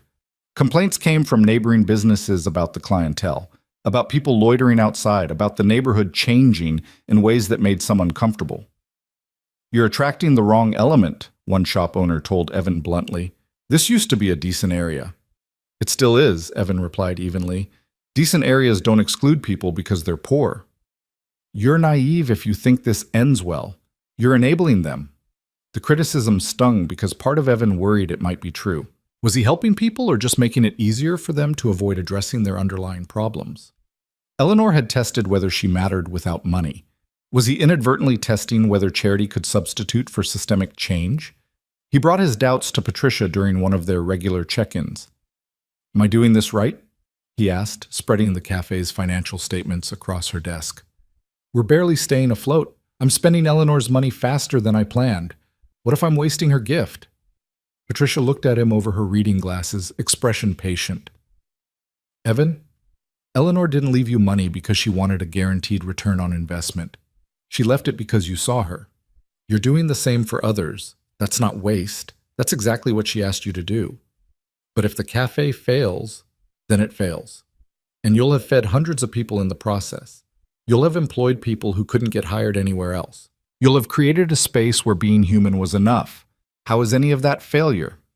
Her words steadied him, reminded him that success couldn't be measured only in financial sustainability. But Evan also knew that good intentions didn't keep lights on or staff paid. He needed to find a way to make the model work long term. The solution came from an unexpected source. A local journalist heard about Eleanor's place and wanted to write a story. Evan initially refused. Publicity felt wrong somehow, like exploiting Eleanor's death for attention. But Michael convinced him otherwise. "People need to know places like this exist," his accountant-turned-manager argued. "Not for us, but for the people who don't know where to go when they're hungry, and for the people who want to help but don't know how." The article ran in mid-April, a thoughtful piece about the cafe, Eleanor's experiment, and Evan's attempt to honor her legacy. It went viral, locally, then regionally, then nationally. Donations poured in, $10 here, $100 there, occasionally thousands from people moved by the story of a billionaire who'd tested human kindness and a cafe worker who'd passed. The money helped, but more valuable were the volunteers. People showed up wanting to help. Retired teachers offering to tutor kids who came with parents, nurses providing free health screenings, social workers connecting guests with services. Eleanor's place became more than a cafe. It became a community hub, a place where people could access resources while being treated as neighbors rather than problems. Danny's 7th birthday fell in late April. Evan asked what he wanted for his party. "Can we have it at Eleanor's place?" his son asked. "And can I invite the people who eat there?" Evan's throat tightened. "Yeah, buddy, we can do that." They celebrated on a Sunday afternoon. The cafe closed to regular service but filled with guests. The homeless men who'd become regulars, the single mothers who brought their kids for affordable meals, the elderly folks who came as much for company as food. Danny moved among them with unself-conscious joy, sharing cake and showing off his presence with democratic enthusiasm. Watching his son laugh with a formerly homeless veteran, Evan felt Eleanor's presence so strongly it was almost physical. This messy, complicated, beautiful gathering of people who mattered to each other, this was what she'd wanted him to see. That communities form when people are treated as human, that dignity creates connection, that kindness multiplies when given freely. "Your boy's got a good heart," Teresa said, appearing at his elbow. "Wonder where he learned that." "From his mother," Evan said automatically, then thinking of Eleanor's letter, "and from someone who taught me that being seen is everything." "We're doing good work here," Teresa said quietly. "I just wanted you to know. I've been clean 2 years, but this job, this place, it's the first time I've felt like a whole person again. Not just my mistakes, not just my past, a whole person with something to offer." Evan turned to face her fully. That's exactly what Eleanor wanted, for people to matter beyond their circumstances. Then we're honoring her right. They were, Evan thought, imperfectly, incompletely, but genuinely. The cafe wasn't solving homelessness or ending poverty. Those problems were too vast for coffee and toast to address. But they were seeing people, feeding them, treating them like they mattered. And in Eleanor's economy, in the careful accounting she'd kept in her worn notebook, that was worth everything. That evening, after Danny was asleep and the cafe was closed and the last volunteer had gone home, Evan sat in the corner booth with Eleanor's letter, reading it again by lamplight. "You saved my life," she'd written. "Not from death, that was always coming, but from dying without knowing that I'd mattered to someone as myself, not as my bank account." "I'm trying," Evan whispered to the empty cafe. "I'm trying to save other people the way you said I saved you. I hope I'm doing it right. I hope you'd be proud." No answer came, of course, but in the quiet of Eleanor's place, surrounded by the physical evidence of kindness multiplied, Evan felt something he'd thought lost with Sarah's death. Peace. The settled certainty that he was exactly where he needed to be, doing exactly what he needed to do. The journey wasn't over. The cafe's future remained uncertain. The problems they were addressing were vast and systemic. But for tonight, in this moment, Evan had done what Eleanor asked. He'd seen the need, he'd met it, and tomorrow he'd do it again. Summer arrived with the kind of heat that made Portland's streets shimmer, and with it came challenges Evan hadn't anticipated. The cafe's air conditioning system, ancient when he'd taken over the space, finally gave up entirely on a 100-degree afternoon in July. Repair would cost $8,000. Replacement, $12,000. Evan sat in the sweltering office, reviewing the foundation's accounts with Michael. The viral article had brought a surge of donations, but those had tapered off as public attention moved elsewhere. They were still covering operating costs, still paying staff, still feeding everyone who walked through the door. But there was no cushion, no safety net for emergencies like a dead AC system in the middle of summer. "We could do a fundraiser," Michael suggested, wiping sweat from his forehead. "Reach out to the people who donated before, explain the situation." "That feels like begging," Evan said, though he knew it wasn't. Nonprofits fundraised constantly. That was how they survived. "It's not begging to ask for help doing good work," Michael countered. "We've fed over 2,000 meals in 4 months. We've employed 7 people who couldn't get hired anywhere else. We've created something that matters. People want to support that." Evan knew he was right, but something in him resisted. Eleanor had given him $1 million. The fact that he'd already spent a third of it on renovations, equipment, 4 months of operations, staff salaries, felt like failure somehow. Like he was burning through her trust faster than he was building anything sustainable. "Let me think about it," he said finally. That evening, the cafe stayed open despite the heat, every window and door propped wide to catch any breath of air. The guests who came were grateful for even warm shelter, for cold water and iced tea Evan made by the gallon, for the industrial fans Michael had bought at cost from a friend's warehouse. An elderly woman Evan didn't recognize shuffled in around 6, looking heat-exhausted and dehydrated. She collapsed into the nearest chair and Teresa was there instantly, with ice water and a cold compress. "What's your name, honey?" Teresa asked gently. "Rose," the woman whispered. "I'm sorry, I just needed to sit down." "Nothing to apologize for. You hungry?" Rose shook her head, but Evan saw the lie. He'd learned to recognize hunger over these months, the way people's eyes tracked food, the careful way they swallowed, the shame that accompanied need. "Teresa, can you bring Rose our cold pasta salad and some fruit if we have it?" "I can't pay," Rose said, the familiar shame coloring her voice. "Did you see the sign outside?" Evan pulled up a chair beside her. "Everyone's welcome here, payments optional." "But I don't have anything." "Then you pay what you have, which is nothing. That's fine." Rose's eyes filled with tears. "I used to have a home. I used to have money. My husband died, and the medical bills, I lost everything. I never thought I'd be the kind of person who couldn't afford a meal." Evan took her weathered hand gently.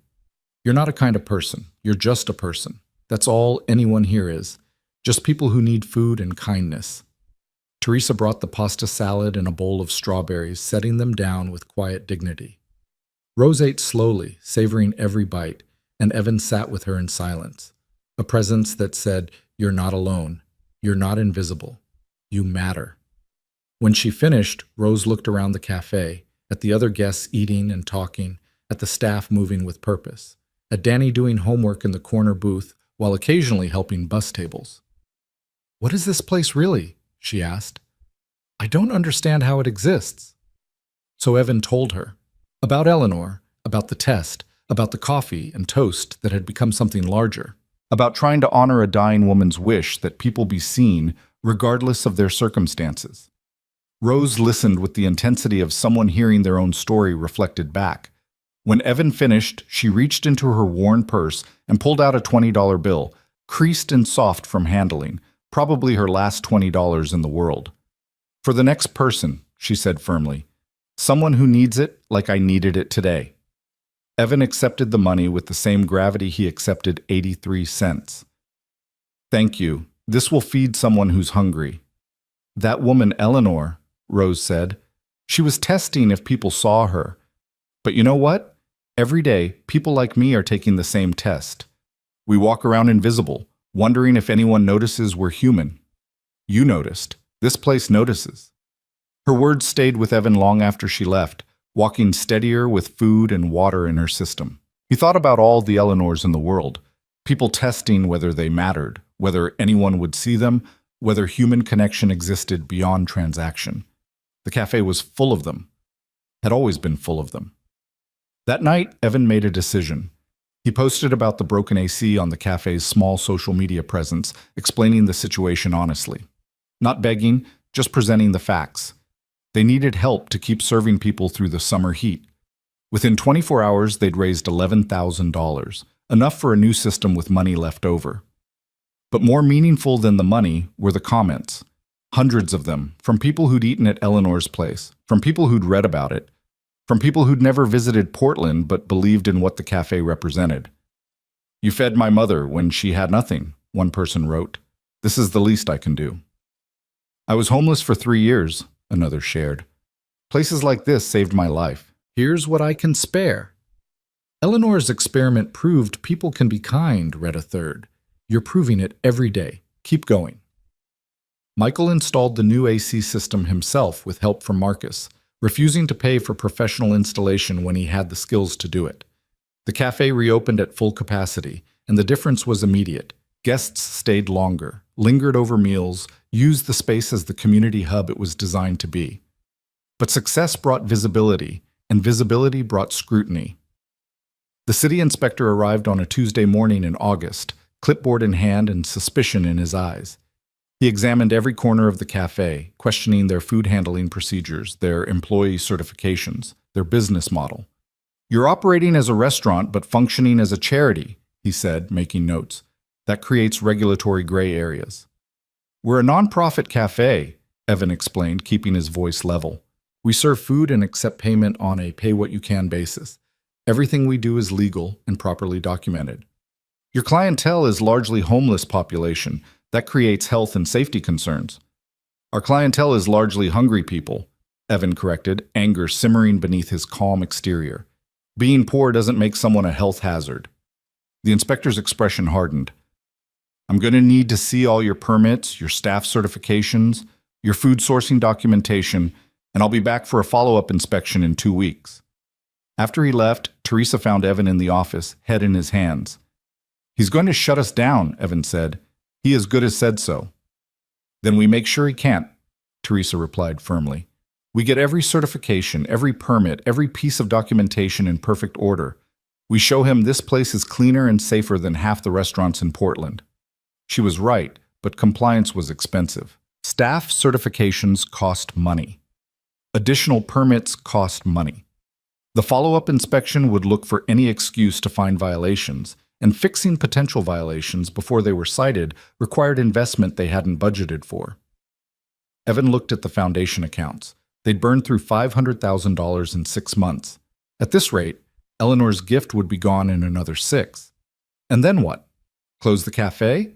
Lay off staff who'd finally found stability? Stop feeding the people who depended on this place?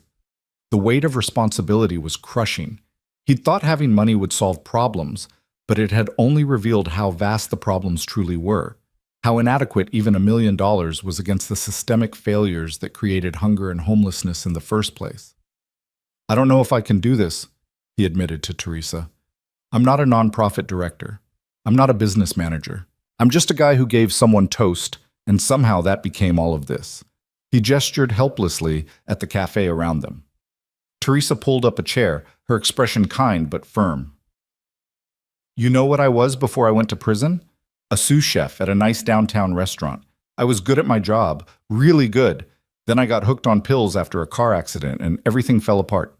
Lost the job, lost my apartment, lost myself for a while. She paused, making sure Evan was listening. When I got out, I applied to 43 restaurants. 43. Every single one rejected me the moment they ran my background check. I wasn't a person to them anymore. I was just a criminal, a risk, something to avoid. Then you hired me without hesitation. You gave me a kitchen to run. You trusted me. You deserved that trust. That's my point, Teresa interrupted. You saw what I deserved when nobody else did. You see what people deserve every day, our staff, our guests, everyone who walks through that door. That's not nothing, Evan. That's everything. But if we can't sustain this, then we fought like hell while we could. But I don't think we're done yet. I think we're just getting started. Her conviction steadied him. Evan spent the next 2 weeks in a fury of organization, working with Patricia to ensure every legal requirement was met, every certification current, every procedure documented. The staff trained on enhanced food safety protocols. Michael reorganized the bookkeeping to withstand the closest scrutiny. When the inspector returned, he found a cafe operating at standards that exceeded code requirements. He examined everything, questioned everyone, searched for violations. He found none. This is acceptable, he said finally, the admission grudging. Just acceptable? Michael asked, unable to resist. The inspector's expression softened almost imperceptibly. Fine. It's impressive. I've inspected restaurants that don't maintain these standards. You're doing good work here. After he left, the staff celebrated with the quiet satisfaction of people who'd proven themselves against skepticism. But Evan felt something shift inside him. They'd won this battle, but there would be others. There would always be people who saw the cafe as a problem rather than a solution, who viewed compassion as naive, who believed that helping people enabled them rather than empowering them.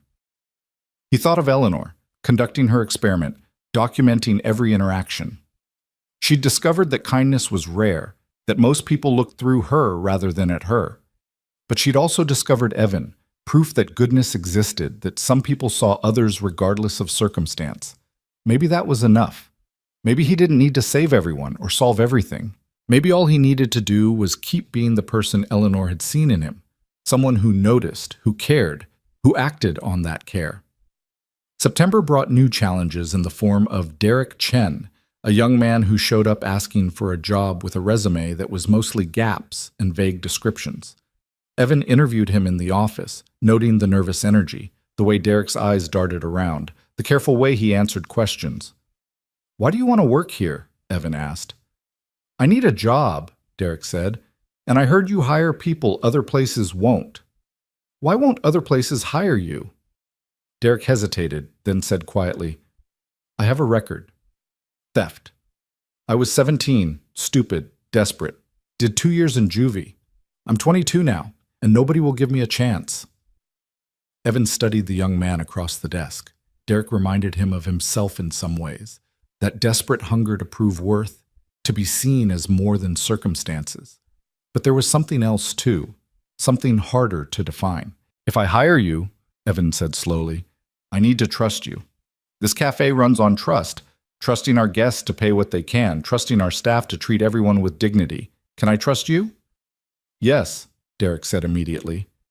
Then, more honestly, "I want you to be able to. I'm trying to be someone you can trust." The distinction mattered. Evan hired him. Derek started as a dishwasher, the entry position for most new staff. He worked hard, showed up on time, kept his head down. But Evan noticed small things: supplies disappearing from the storage room, cash discrepancies in the register, Derek's nervousness when questioned about either. Michael noticed too. "We might have a problem," he said, showing Evan the inventory logs. "We're missing about $200 worth of food over the past 2 weeks, and the register was short $40 yesterday." Evan's heart sank. He'd wanted to believe in Derek, wanted to give him the same chance he'd given everyone else. But trust was a two-way street. And theft violated the fundamental principle the cafe was built on. He found Derek during a break, smoking behind the building. "We need to talk," Evan said. Derek's face went carefully blank. "About what?" "About the missing supplies, about the register discrepancies, about whether you're the person you said you wanted to be." For a long moment, Derek said nothing, then quietly, "Are you firing me?" "I'm giving you a chance to tell me the truth." Derek dropped his cigarette, grinding it under his heel. When he looked up, his eyes were wet. "I've been taking food," he admitted. "Not to sell, to eat. I'm staying in a shelter, and they only serve breakfast. I get so hungry by dinner, and I thought just a little wouldn't matter, just enough to get through the day." "And the money?" "That was an accident. I gave someone wrong change and pocketed the difference without thinking. Old habits from before. I put it back the next day, I swear." Evan felt the situation's complexity settle over him.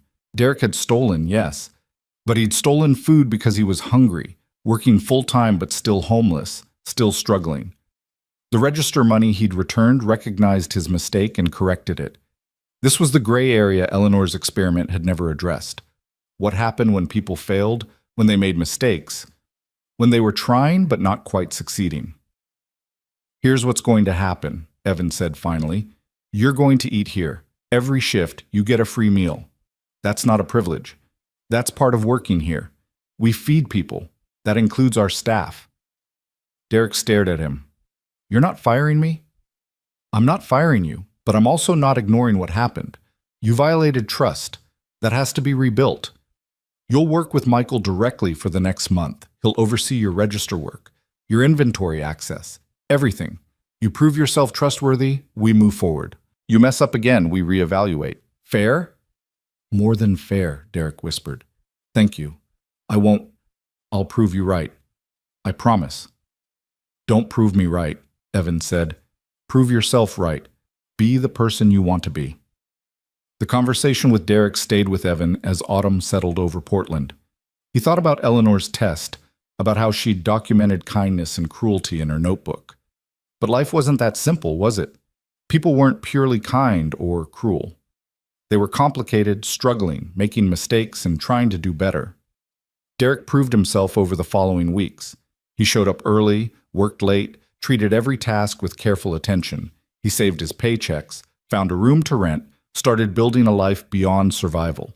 And he became the cafe's most vocal advocate among Portland's homeless population, bringing people in who needed food and dignity. "This place saved me," he told Evan one evening while closing. "Not just the job. The way you handled things when I messed up. Most people would have called the cops or just fired me. You gave me a chance to be better." "Eleanor gave me the same chance," Evan replied. "She saw who I could be, not just who I was. I'm just passing that forward." By October, the cafe had served over 5,000 meals. The foundation had $300 left in the bank. Evan lay awake at night doing math that never quite worked, trying to figure out how to keep the doors open past November. Then Rose returned. She walked in on a gray Tuesday afternoon, but she looked different, healthier, steadier, dressed in clean clothes that fit properly. She approached the counter where Evan was working and set down an envelope. "I wanted to thank you," she said, "for the meal back in July, for treating me like I mattered when I thought I didn't anymore." "You're doing better," Evan observed, genuinely pleased. "Much better. That day I came in here, I was ready to give up. I'd been on the streets for 3 months, and I couldn't see a way forward. But you fed me. You sat with me. You made me feel human again. That gave me the strength to go to a shelter, to accept help, to start rebuilding."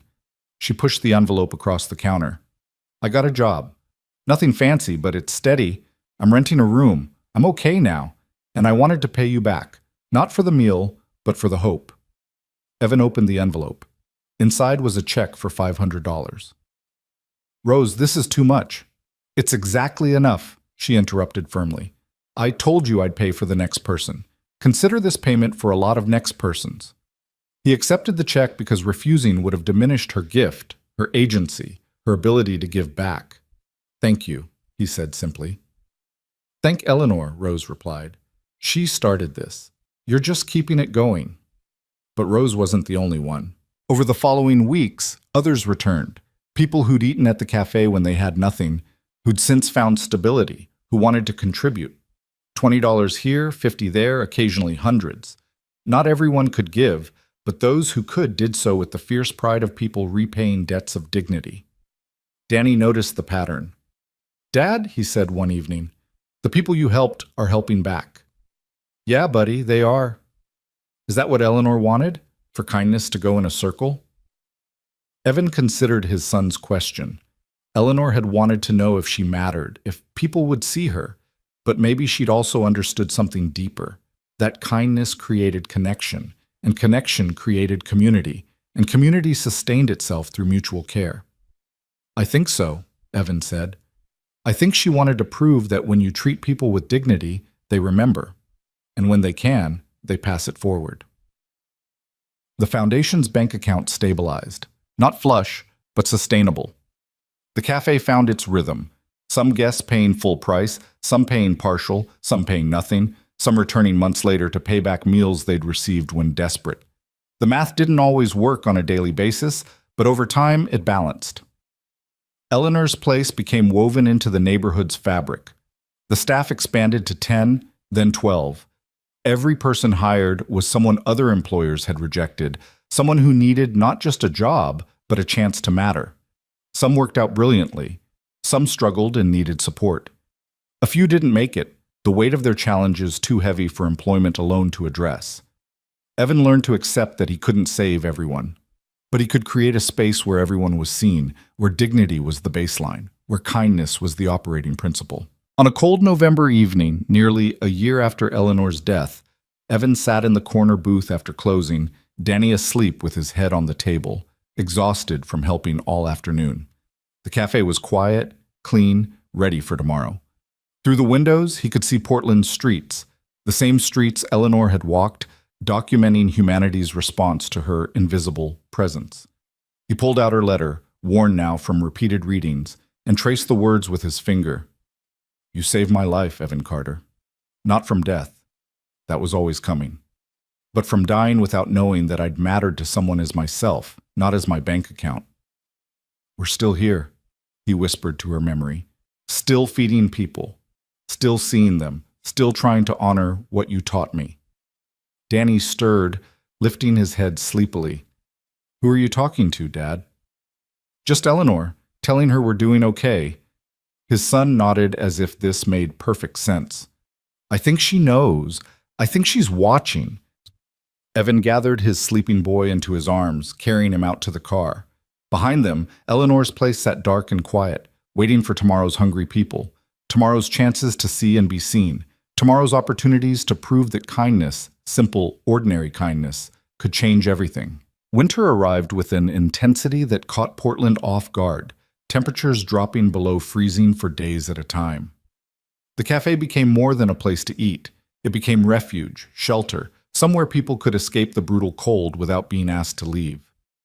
Evan started opening an hour earlier and closing an hour later, the heating bills climbing steadily even as guest numbers tripled. Michael cornered him in the office one morning in mid-December, concern etched across his face. "We can't sustain this," he said, spreading utility bills across the desk. "Heat, electricity, water. We're burning through resources faster than donations are coming in. If we keep the extended hours through January, we'll be in serious trouble by February."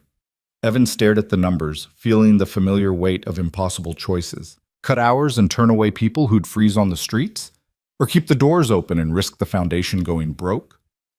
"What if we don't cut hours?" he said slowly. "But we ask for help. Set up warming stations, partner with other organizations, spread the burden? That takes time we don't have. It's already December 15th. Then we make the time." Evan's voice was firm. "Eleanor didn't test whether I'd help only when it was convenient. She tested whether I'd see people when it cost me something. This costs us. We do it anyway." Michael studied him for a long moment, then nodded. "All right, but we need a plan that goes beyond just bleeding money and hoping it works out." They spent the next 3 days reaching out to every shelter, church, and community organization in Portland. Most were already overwhelmed by the cold snap, stretched beyond capacity. But a few agreed to partnership, sharing resources, coordinating services, ensuring no one fell through the cracks. Patricia helped draft emergency fundraising appeals. They sent them to everyone who'd ever donated, posted them on social media, reached out to local news stations. The response was immediate and overwhelming. Portlanders, it turned out, didn't want their neighbors freezing on the streets any more than Evan did. Money came in, $5 from a college student, $5,000 from a retired doctor, everything in between. But more valuable were the volunteers. People showed up with blankets, warm clothes, thermoses of hot soup. A local hotel donated 10 rooms for the worst nights. A church opened its basement as overflow warming space. Eleanor's place became the coordination hub, and Evan found himself doing work he'd never imagined, managing volunteers, coordinating with city services, making decisions about who got limited hotel rooms and who had to settle for church basement cots. Every choice felt impossible, every decision a judgment about whose need was greatest. On the coldest night of December, the thermometer hit 12 degrees. The cafe was packed past capacity, people shoulder to shoulder seeking warmth. Evan moved through the crowd with coffee and soup, checking on the elderly and the sick, making sure no one was hypothermic or in crisis. He found a young woman in the corner, maybe 19, holding an infant wrapped in layers of inadequate blankets. The baby was maybe 3 months old, silent in that concerning way that suggested cold and hunger had sapped their energy. "Hey," Evan said gently, kneeling beside them. "Are you okay?" The woman looked up with exhausted eyes. "We just need to be warm, just for tonight." "When did the baby last eat?" "This morning. I'm breastfeeding, but I haven't had much to eat myself, so there's not much milk." Evan's chest tightened. "Stay here. I'll be right back." He found Teresa in the kitchen, explained the situation. Within 10 minutes, they'd prepared a high-calorie meal for the mother and warmed formula for the baby, kept on hand for exactly this kind of emergency. Evan brought both back to the corner, along with fresh blankets from their emergency supply. "I'm calling our hotel contact," he said. "You're getting a room tonight, both of you, somewhere warm and safe." The woman's eyes filled with tears. "I can't pay." "Nobody's asking you to pay. What's your name?" "Jessica." "Jessica, I'm Evan. This is what we do here. We help. No strings. No judgment. Just help." "Why?" The question came out broken. "Why would you do this for strangers?" Evan thought of Eleanor, of her notebook, of the question that had driven her experiment. Do I matter? "Because you're not strangers," he said simply. "You're neighbors, and neighbors help each other." The hotel room was secured within the hour. Evan drove Jessica and her baby there himself, carrying their few belongings up to a warm room with a real bed and a working bathroom. He left them with enough money for a few days of food and the cafe's number in case they needed anything. Driving back through frozen streets, Evan thought about how far Eleanor's $1 million had stretched. They'd spent most of it now, on the cafe, on operations, on moments like this where helping was expensive but necessary. The foundation account held maybe $70,000. At current burn rate, they'd be broke by spring. But they'd also fed 8,000 meals, employed 15 people who couldn't get hired elsewhere, provided warmth and safety to hundreds during this cold snap, created a community where people looked after each other. If Eleanor's money was gone by spring, at least it had been used the way she'd intended, to see people and meet their needs. Danny's Christmas wish list that year was surprisingly modest. When Evan asked what he wanted, his 7-year-old son thought carefully before answering. "Can we have Christmas at the cafe?" he asked. "And invite everyone who doesn't have somewhere else to go?" Evan's throat tightened. "Yeah, buddy, we can do that." They planned it together over the following week, a Christmas dinner open to anyone who needed somewhere to be. Volunteers signed up to cook turkey and ham, mashed potatoes and stuffing, pies and cookies. Local businesses donated food and decorations. A church donated a small Christmas tree, which Danny decorated with paper ornaments made by kids who came to the cafe with their parents. Christmas morning arrived cold but clear. The cafe opened at 10, and people began arriving immediately. The regulars, the occasional visitors, people who'd heard about the dinner and had nowhere else to go. Families with children, elderly folks alone, veterans and addicts, and people whose circumstances had left them isolated. Danny moved through the crowd like a small ambassador, making sure everyone had food, refilling drinks, distributing candy canes with democratic enthusiasm. Evan watched his son treat a homeless veteran with the same warmth he showed the volunteer doctor's family, making no distinction between circumstances. "Your kid's something special," Marcus said, appearing at Evan's elbow. "You know that, right?" "He learned it from his mother," Evan said automatically. "Sarah always saw people clearly." "Maybe, but he's learning it from you too, every day, watching you do this." Marcus gestured at the full cafe, the people eating and talking and laughing. "You're teaching him that kindness is action, not just intention." Teresa called everyone to attention around noon, asking if anyone wanted to share what they were grateful for. The responses came haltingly at first, then with growing confidence. "I'm grateful for this place," an elderly man said, "for being treated like I matter." "I'm grateful for second chances," Derek added, his voice steady. "For people who see who you're trying to be, not just who you were." "I'm grateful for my son," Evan heard himself say, "for the way he sees the world, with kindness and without judgment. He reminds me every day why this work matters." Danny stood on his chair, demanding to be heard with the unselfconscious confidence of childhood. "I'm grateful for Eleanor," he announced, "even though I never really knew her, because she taught my dad that being kind is the most important thing. And now we get to be kind to lots of people." The cafe erupted in applause, and Evan had to turn away to hide his tears. His 7-year-old son had understood Eleanor's lesson better than most adults, that kindness wasn't complicated or difficult. It was simply choosing to see people and respond to that scene with care. After dinner, as volunteers cleaned up and guests lingered over coffee and pie, a well-dressed couple approached Evan.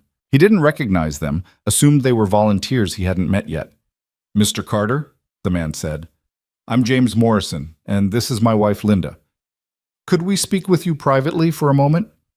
Something in their manner set off alarm bells, but Evan led them to the office. Once inside, James pulled out a business card identifying him as a partner at a major Portland law firm. "We've been following your work here with great interest," James began. "The cafe, the foundation, the community impact. It's remarkable what you've built in less than a year." "Thank you," Evan said cautiously, "but I have a feeling this isn't just a social visit." "It's not," Linda confirmed. "We want to help, significantly. James and I have discussed it extensively, and we'd like to make a substantial donation to the Eleanor Hale Foundation." Evan's pulse quickened. "How substantial?" $500,000. The number hit like a physical force. 500,000. That would sustain operations for at least 2 years, maybe 3 if they were careful. That would mean not worrying about next month's rent, about whether they could keep the heat on, about choosing between paying staff and feeding guests. "That's incredibly generous," Evan managed. "But I have to ask, why? Why this much?" James and Linda exchanged glances. Linda spoke, her voice thick with emotion. 20 years ago, I was where some of your guests are now. Homeless, addicted, absolutely certain I'd die on the streets. A stranger helped me, gave me a job, treated me with dignity, saw past my circumstances to who I could become.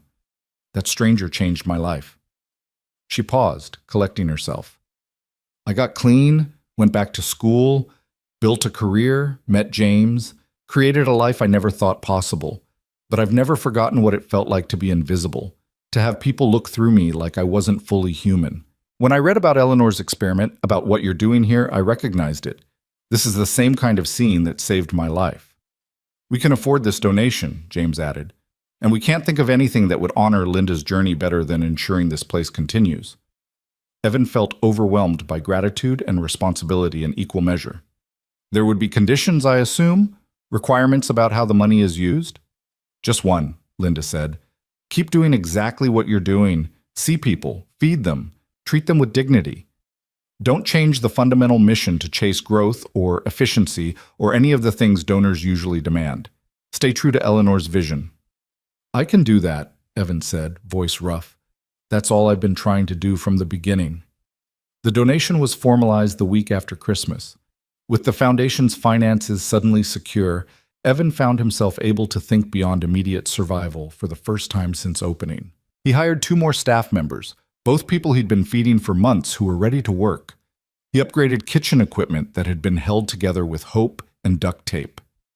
He established a small emergency fund to help guests with crises. Bus tickets to reach family, security deposits for apartments, medication they couldn't afford. But more than the money, Linda and James brought something unexpected: mentorship. Linda began volunteering at the cafe regularly, and her perspective as someone who'd lived both sides of poverty proved invaluable. She understood the shame that accompanied need, the careful pride that made accepting help difficult, the complex psychology of dependence and independence. "You're doing good work," she told Evan one January afternoon, "but you're also exhausting yourself. You can't sustain this pace indefinitely. There's too much to do." "There will always be too much to do," Linda interrupted gently. "The need is infinite. Your energy isn't. You have to find sustainable rhythms or you'll burn out, and then you can't help anyone." Her words echoed conversations Evan had been avoiding with himself. He was tired, bone tired, the kind of exhaustion that sleep didn't touch. He woke each morning with the weight of responsibility already pressing on his chest. He lay awake at night doing math that never quite worked, even with the new donation. He snapped at Danny sometimes, impatient with his son's needs when Evan had nothing left to give. "I don't know how to slow down," he admitted. "Every time I try to rest, I think about someone going hungry because I took time off." "That's not sustainable," Linda said firmly. "And it's not what Eleanor asked you to do. She asked you to see the need and meet it. She didn't ask you to destroy yourself in the process." But Evan didn't know how to find balance. The cafe had become his life, his purpose, the thing that gave meaning to Sarah's death and Eleanor's trust. Who was he without this work? Just a guy who'd lost his wife and gotten lucky with an inheritance? The cafe made him someone who mattered, someone doing important work. Didn't it? The question haunted him through January and into February.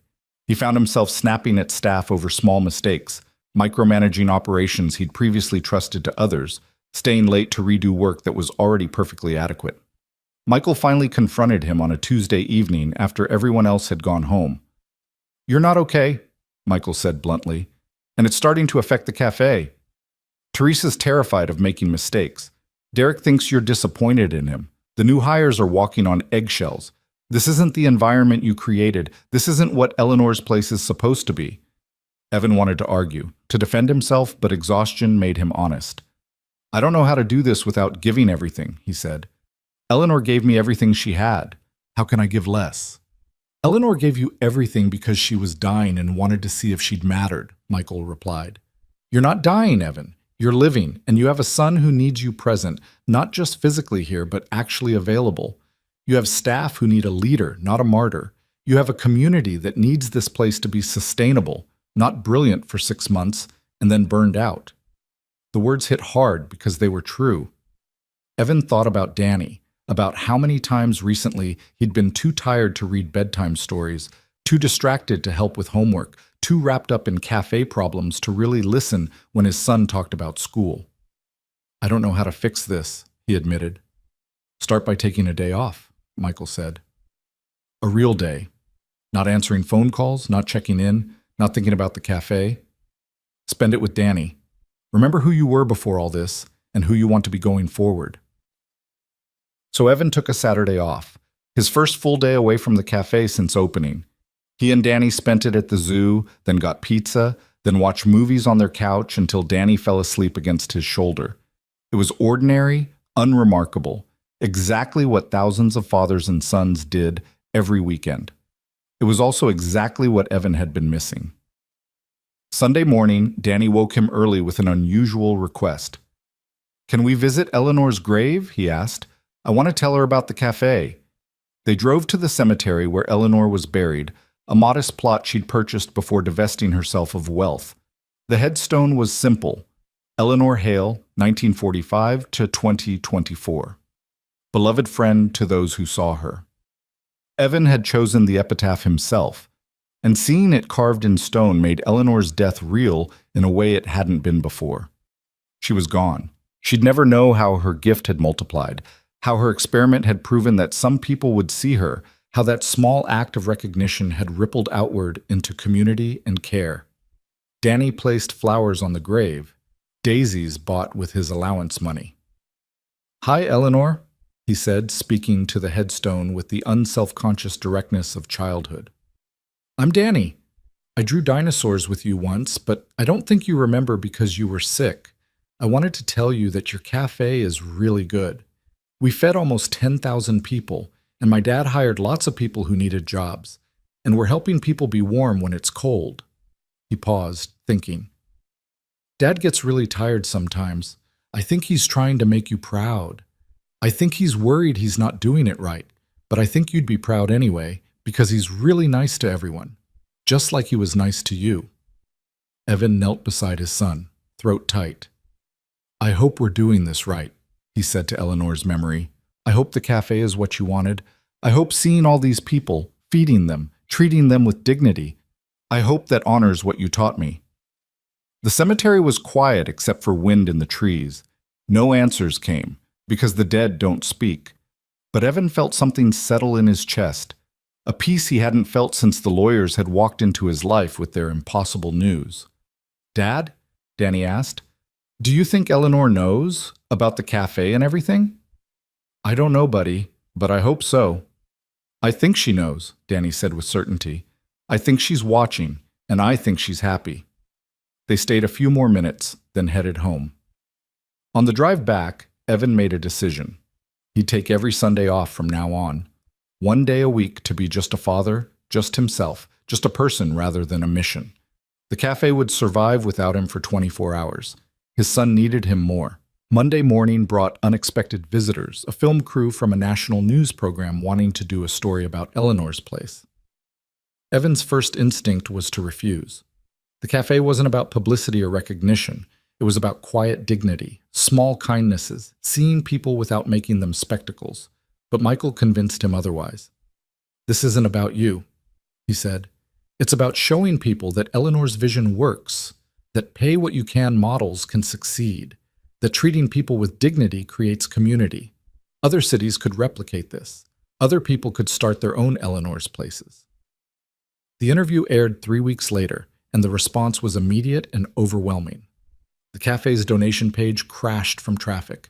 Emails poured in from across the country. People wanting to start similar cafes, organizations wanting to partner, individuals wanting to volunteer or donate, or simply say that the story had moved them.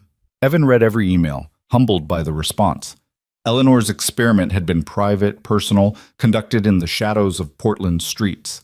But what it had revealed, that kindness mattered, that being seen was fundamental to human dignity, that small acts multiplied into massive impact, that was universal. Within 2 months, 3 other cities had opened Eleanor's Place franchises, not franchises in the commercial sense, but independent cafes built on the same principles of dignity and pay-what-you-can service. Evan consulted with each, sharing what he'd learned, helping them avoid the mistakes he'd made. The movement grew beyond anything he'd imagined. Eleanor's experiment, conducted alone and in obscurity, was becoming a national conversation about how societies treat their most vulnerable members. But success brought new pressures. Donors wanted more cafes, faster expansion, greater impact. Board members, they had a board now, formalized and official, pushed for efficiency metrics and outcome measurements. Everyone wanted to quantify what Evan knew was fundamentally qualitative: the value of being seen, the impact of dignity, the worth of treating people as human. "We're losing something," he told Patricia during a particularly contentious board meeting in April. "The more we grow, the more we have to systematize, the more we're treating this like a business instead of a mission." "All organizations face this tension," Patricia replied. "The question is what you're willing to compromise and what you'll protect no matter what." Evan thought about Eleanor in her corner booth, about Danny drawing pictures with her, about the quiet kindness that had started everything. That was worth protecting. The intimacy, the personal connection, the individual recognition of worth, that couldn't be sacrificed to growth or efficiency. "We protect the seeing," he decided. "Everything else is negotiable, but we protect the fundamental act of seeing people and responding to that seeing with care. That's non-negotiable." With that principle established, Evan began pushing back against expansion pressure. They'd help other cafes start, but they wouldn't franchise or corporatize. They'd grow the foundation's impact, but they wouldn't sacrifice quality for quantity. They'd measure outcomes where possible, but they'd never reduce human dignity to metrics. Some donors left, some board members resigned, but others, people who understood what Eleanor's experiment had really been about, stayed and strengthened. The foundation stabilized around a core mission that honored Eleanor's vision while building something sustainable. On the first anniversary of Eleanor's Place opening, Evan stood in the full cafe and looked around at what they'd built. 16,000 meals served, 23 people employed, countless moments of dignity preserved, of hunger satisfied, of isolation transformed into community. 3 other cities with their own Eleanor's Places. A national conversation about compassion and economic justice.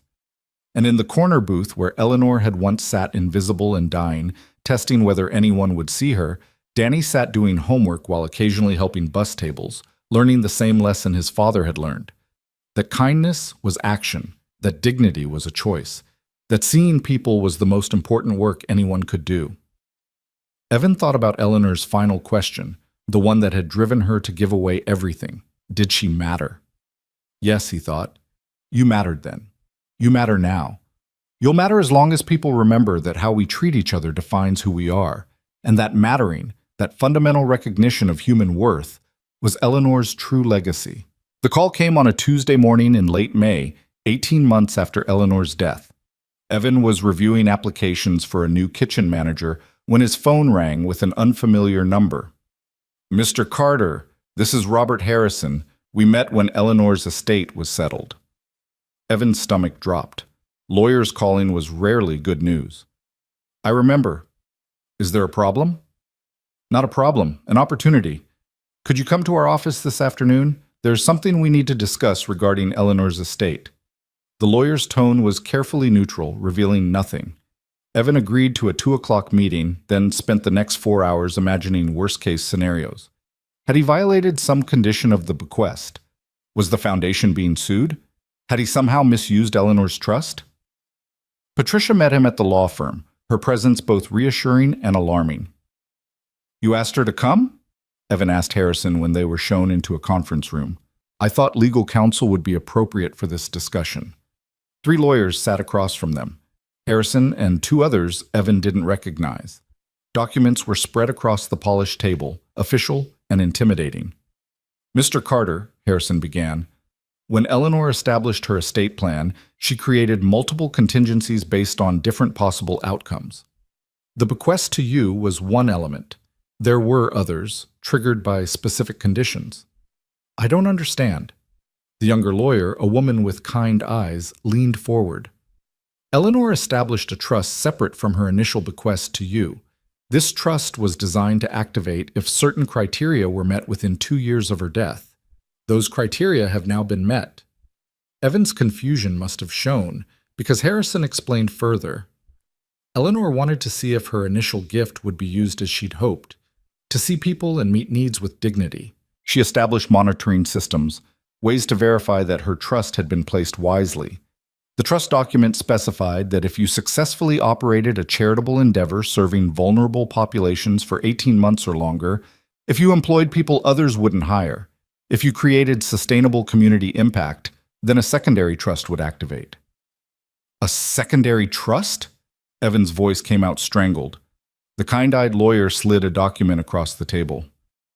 Eleanor set aside $5 million, she said quietly, to be released to the Eleanor Hale Foundation if you proved worthy of the responsibility.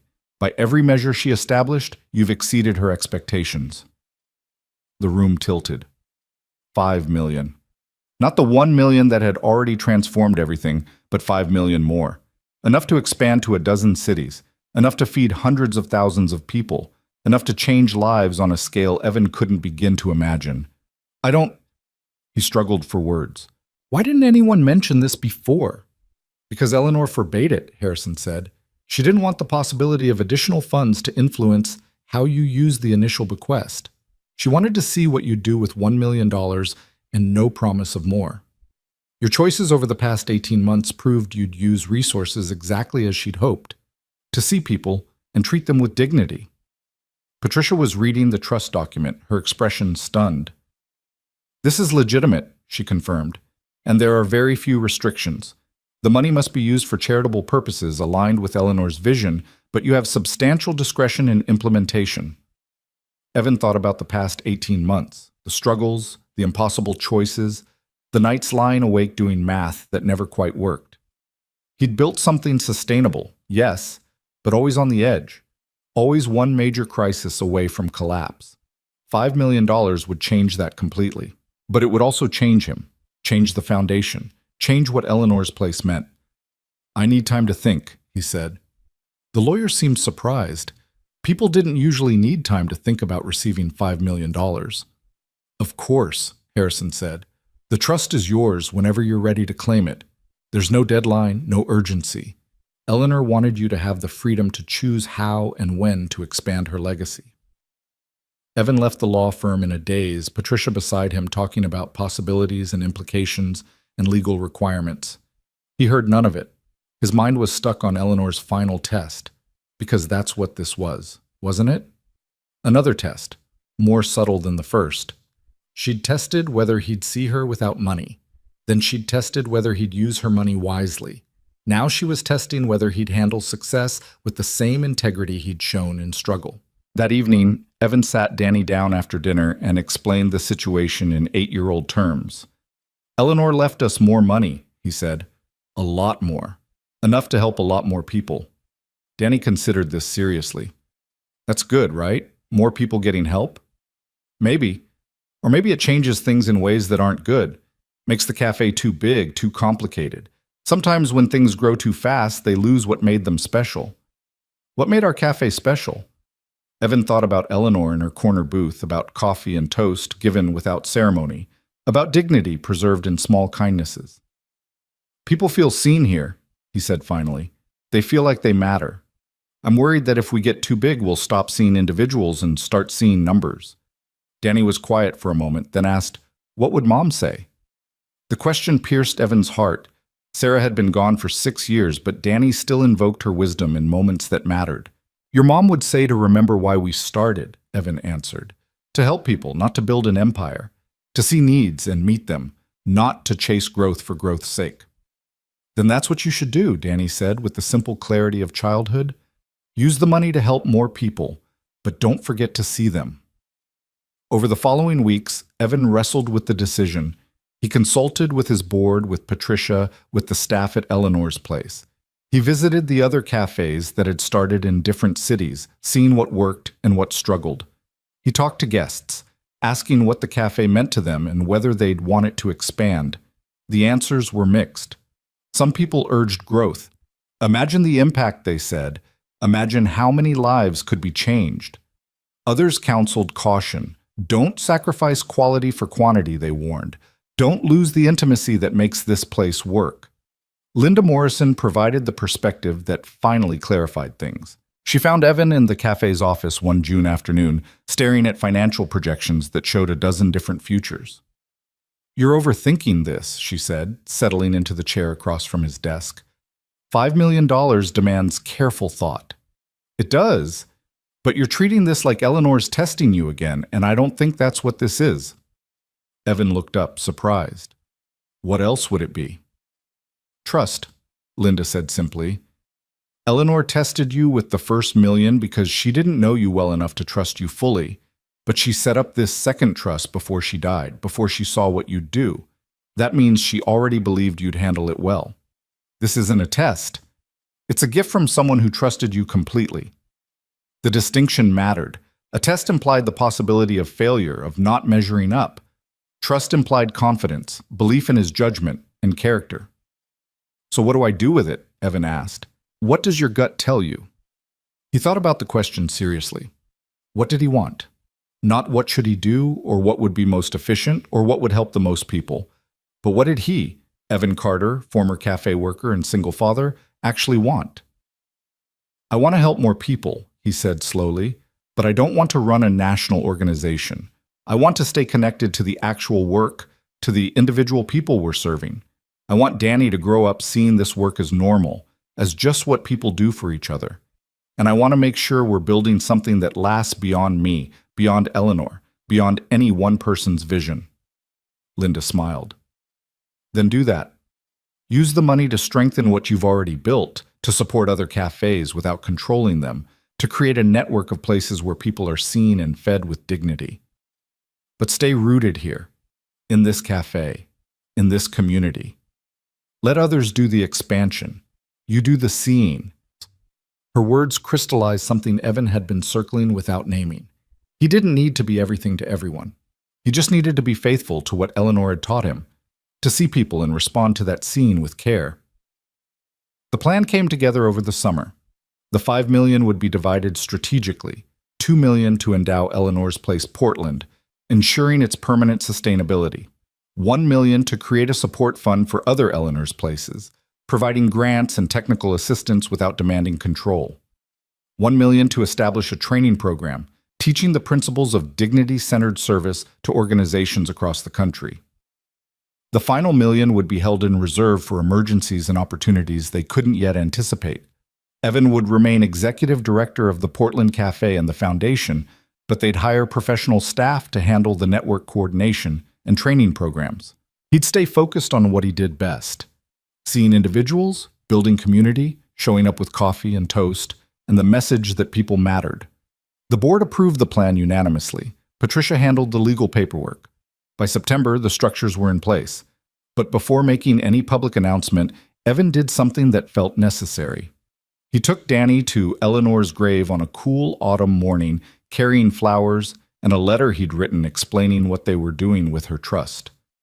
He read the letter aloud at her graveside, detailing every decision and the reasoning behind it. Danny listened quietly, then added his own message. "We're going to help lots more people," he told the headstone. "But we're not going to forget that they're people. Dad says that's what you cared about most, that people remembered you were a person, not just money. We remember. And we'll make sure everyone else remembers too." Evan folded the letter and placed it beneath the flowers, a symbolic gesture that Eleanor would never read, but that mattered nonetheless. "I hope we're doing right by you," he said quietly. "I hope wherever you are, you can see that your experiment worked. People can be kind. They can see each other. They can build communities based on dignity instead of transactions. You proved that. We're just trying to prove it again and again." The autumn brought changes beyond the financial expansion. Derek, who'd started as a dishwasher struggling with his past, approached Evan with an unexpected request. "I want to go back to school," he said. "Get my GED, maybe take some community college classes. But I'm scared if I cut my hours here, I won't be able to afford my room." Evan had been waiting for this moment, had been planning for it. "The foundation is starting a scholarship program," he said, "for staff who want to pursue education or training, room and board assistance, tuition coverage, books, whatever you need to move forward. You interested?" Derek's eyes went wide.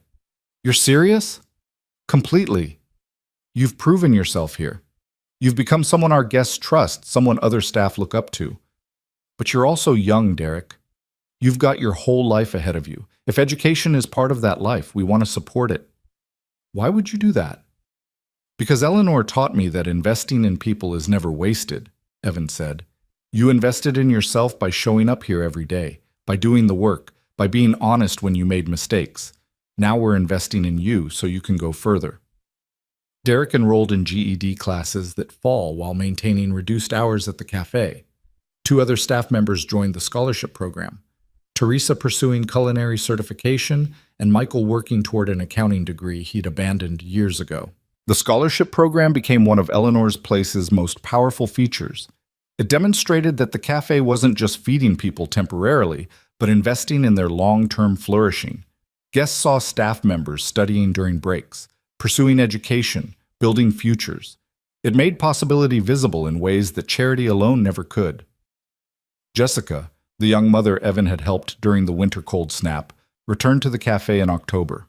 She looked transformed, healthy, confident, dressed in professional clothes. "I wanted to thank you," she said, finding Evan during the lunch rush. "For the hotel room, for the help. I got connected with services that night, found transitional housing, got childcare assistance. I've been working for 6 months now. I have an apartment. My daughter's thriving." "That's wonderful," Evan said, genuinely moved. I'm so glad things worked out. They worked out because someone saw me when I was invisible, Jessica replied. Someone treated me like I deserved help, like my daughter deserved safety. You gave me more than a hotel room. You gave me dignity when I'd forgotten I deserved it. She pulled an envelope from her purse. I can't repay everything you did, but I wanted to pay forward what I can. This is for the next mother with a baby who needs somewhere warm to sleep. The envelope contained $200, probably a significant portion of Jessica's paycheck. You don't have to do this, Evan said. I know, but I want to. I want to be part of the circle, receiving when I needed it, giving when I can. That's what community means, right? Evan accepted the donation with the same seriousness he'd accepted Rose's $500, Eleanor's $1 million, the Morrisons' $5 million. Because the amount didn't matter. What mattered was the transformation from invisible to seen, from helpless to empowered, from isolated to connected. Danny's 8th birthday fell in late October. For his party, he asked for something specific. Can people donate to Eleanor's place instead of giving me presents? He asked. I have enough toys, but there are people who need food. Evan's heart swelled with pride and something like grief. His son was growing up in the shadow of loss. Sarah's death, Eleanor's experiment, the daily evidence of suffering that filled their cafe. But instead of making him hard or cynical, it was making him compassionate. Are you sure? Evan asked. Birthdays are supposed to be fun. You're allowed to want things for yourself. I do want things for myself, Danny said seriously. I want people to not be hungry. I want everyone to have somewhere warm to sleep. I want the cafe to stay open forever. Those are things for me because they make me happy. The birthday party raised $3,000 in donations. Danny spent the day at the cafe, serving cake to guests and explaining to anyone who'd listen that helping people was the best birthday present anyone could give him. Watching his son move through the crowd, Evan thought about Eleanor's question. Did she matter? She'd tested it with coffee and toast, documented it in her notebook, structured her entire final experiment around discovering whether human worth existed independent of wealth. The answer was yes. Unequivocally, yes. But the answer went deeper than Eleanor had lived to discover. She'd mattered because of who she was. Yes.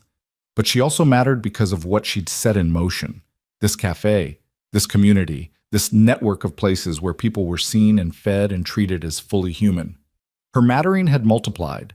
$1 million had become 5, had become 16 Eleanor's places across 9 states, had become a scholarship program and an emergency fund and a training network.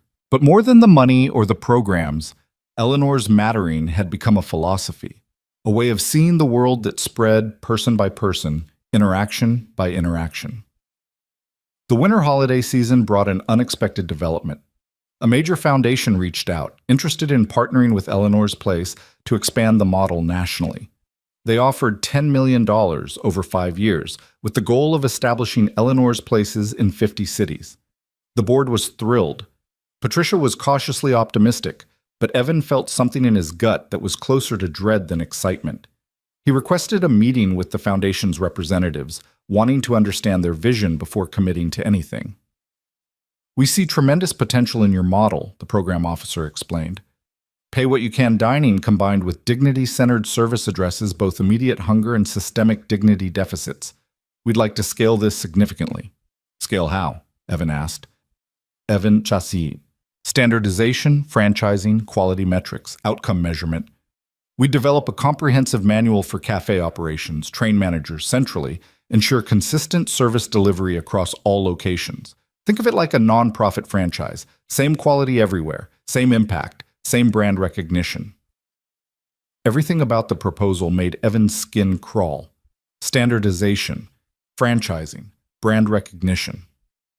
These were corporate concepts being applied to human dignity, reducing Eleanor's experiment to a scalable business model.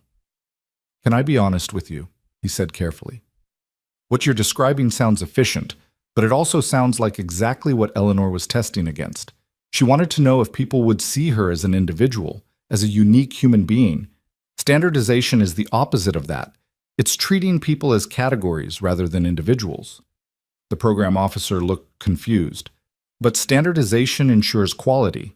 It guarantees that someone in Miami gets the same excellent service as someone in Portland. Maybe, Evan said, but it also guarantees they get the same service. Eleanor's Place works because it's responsive to individual needs, individual communities, individual moments. The cafe in Chicago should look different from the one in Portland because Chicago is different from Portland. The people are different. The needs are different. Cookie-cutter responses to human need miss the whole point. He thought about Eleanor in her corner booth, about how what she'd needed wasn't just food, but the specific recognition of her specific humanity. No manual could teach that. No standardization could replicate it. I appreciate the offer, Evan said finally, but I don't think this partnership would honor Eleanor's vision. We'll continue growing organically, supporting cafes that emerge from their communities rather than imposing a model from the outside. But thank you for believing in this work. The foundation representatives were clearly disappointed, but they accepted his decision. After they left, several board members questioned whether Evan had just turned down an opportunity to help hundreds of thousands of people. Maybe I did, he acknowledged, but I'd rather help 10,000 people well than 100,000 people poorly. Eleanor's experiment was never about scale. It was about whether one person could matter to one other person. That's the thing worth protecting. Linda Morrison spoke up, her voice firm. Evan's right. I've watched organizations chase scale and lose their souls. The magic of Eleanor's Place isn't the pay-what-you-can model. Plenty of places have tried that. The magic is that people feel seen here. You can't standardize that. You can't franchise human connection. If we try, we'll end up with 50 cafes that feed people's bodies but starve their dignity. The board ultimately supported Evan's decision, though a few members resigned over the disagreement. It was painful, but it also clarified what the foundation stood for. Not maximum impact, but meaningful connection. Not helping the most people, but helping people most humanly.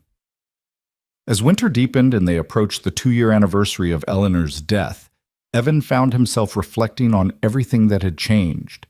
The cafe had served over 25,000 meals. The foundation had assets of over $6 million. 16 cities had Eleanor's Places, each adapted to its community's specific needs. The scholarship program was supporting 8 people pursuing education. The emergency fund had helped 43 individuals with crisis intervention. But what mattered more than the numbers were the stories. Jessica finding housing and stability, Derek pursuing education, Rose returning to donate after rebuilding her life, Teresa becoming head chef at a downtown restaurant while still volunteering at the cafe on weekends, Michael starting his own consulting practice helping nonprofits with financial management. Every person who'd been seen had gone on to see others. The kindness multiplied exponentially, rippling outward in ways that couldn't be measured or counted. On the anniversary of Eleanor's death, Evan organized a memorial service at the cafe. He expected maybe 20 people, staff, board members, a few regular guests. Over 200 showed up. They came from across the country, people whose lives had been touched by Eleanor's experiment. Some had eaten at Eleanor's Places and found the help they needed to rebuild. Some had worked at the cafes and discovered their worth. Some had simply heard the story and been inspired to treat others with more dignity. Evan stood before the crowd, Eleanor's worn notebook in his hands. Eleanor Hale spent her final months testing a question, he began. She wanted to know if she mattered, if anyone would see her as fully human without the money that had defined her life. Her experiment was small, personal, conducted in the shadows of Portland's streets. But what she discovered was huge. He opened the notebook, reading selected entries aloud. The documentation of cruelty and kindness, the careful accounting of who saw her and who looked away. Eleanor found her answer, Evan continued. She mattered. She mattered to me, to my son, to everyone who's been touched by what her question set in motion. But more importantly, her question taught us something essential. Everyone matters. The test Eleanor conducted on herself applies to every person, housed or homeless, wealthy or poor, powerful or powerless. Do they matter? Will we see them? Will we respond to their humanity with our own? He looked around the packed cafe, seeing faces of every age and circumstance. Eleanor left money, yes, but that's not her real legacy. Her legacy is the question itself and our answer to it. Every meal we serve is an answer. Every person we hire is an answer. Every time we choose to see someone whose society has rendered invisible, We're answering Eleanor's question. Yes, you matter. You matter infinitely. Danny stood and asked if he could say something. Evan nodded, helping his son onto a chair so everyone could see him. I never really knew Eleanor, Danny said, his 8-year-old voice clear and strong. But I know what she taught my dad. She taught him that being kind is the most important thing, that people deserve to be seen, that it doesn't matter if someone has money or a house or nice clothes. They're still people who matter. He paused, looking around the room. My mom died when I was little. I don't remember her much, but my dad says she was kind too, like Eleanor. So I think maybe kindness is something that keeps going even after people die. Like they plant seeds, and the seeds grow into more kindness, and that kindness helps more people, and those people plant more seeds. His simple metaphor captured what Evan had been trying to articulate for 2 years. Eleanor's kindness, expressed in her willingness to test whether she mattered, in her trust of Evan with her wealth, in her hope that people could be better than she'd often found them, had indeed planted seeds. Those seeds had grown into this cafe, this community, this network of places where people were seen and fed and treated as fully human. And the harvest was ongoing, multiplying, spreading far beyond what Eleanor could have imagined. After the memorial, as people lingered over coffee and conversation, Michael approached Evan with a thoughtful expression. You know what Eleanor proved? He said. She proved that vulnerability creates connection.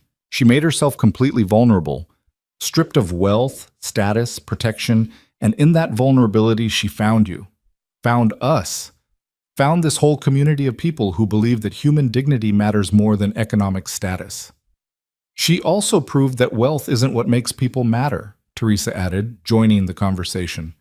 I spent 2 years in prison thinking I didn't matter because of my mistakes. Working here taught me that I matter because I'm human, period. That's Eleanor's real gift, not the money, but the truth that human worth is inherent, not earned. Their words articulated what Evan had felt but struggled to express. Eleanor's experiment had revealed something profound about human nature, that beneath the layers of class and status and economic circumstance, people longed to be seen, to matter, to connect. And when given the chance, when treated with dignity regardless of their ability to pay, most people reciprocated with their own dignity and care. That evening, after everyone had left and the cafe was clean and quiet, Evan sat in Eleanor's corner booth with Danny drowsing against his shoulder.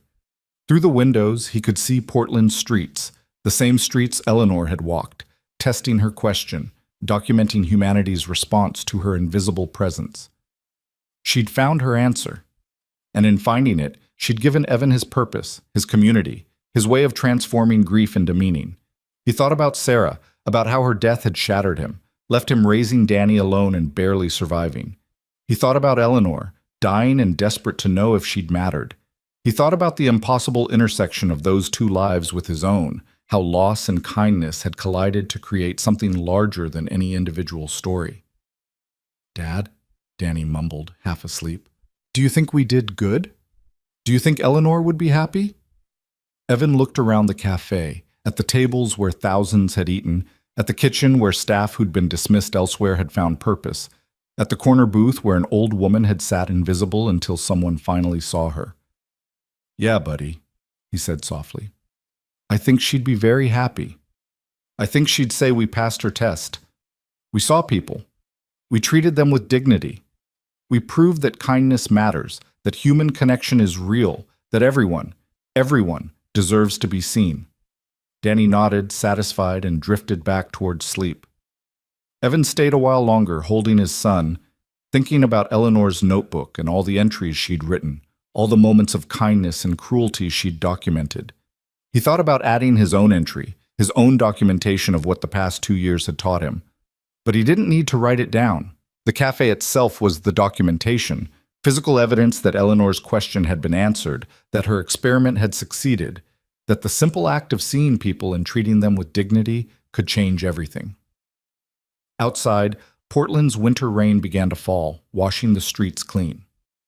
Inside Eleanor's place, Evan Carter sat with his sleeping son, surrounded by the legacy of a woman who'd tested whether she mattered, and discovered that everyone, absolutely everyone, mattered infinitely. The cafe would open again tomorrow. More people would come, hungry and hoping to be seen. And they would be seen, every single one.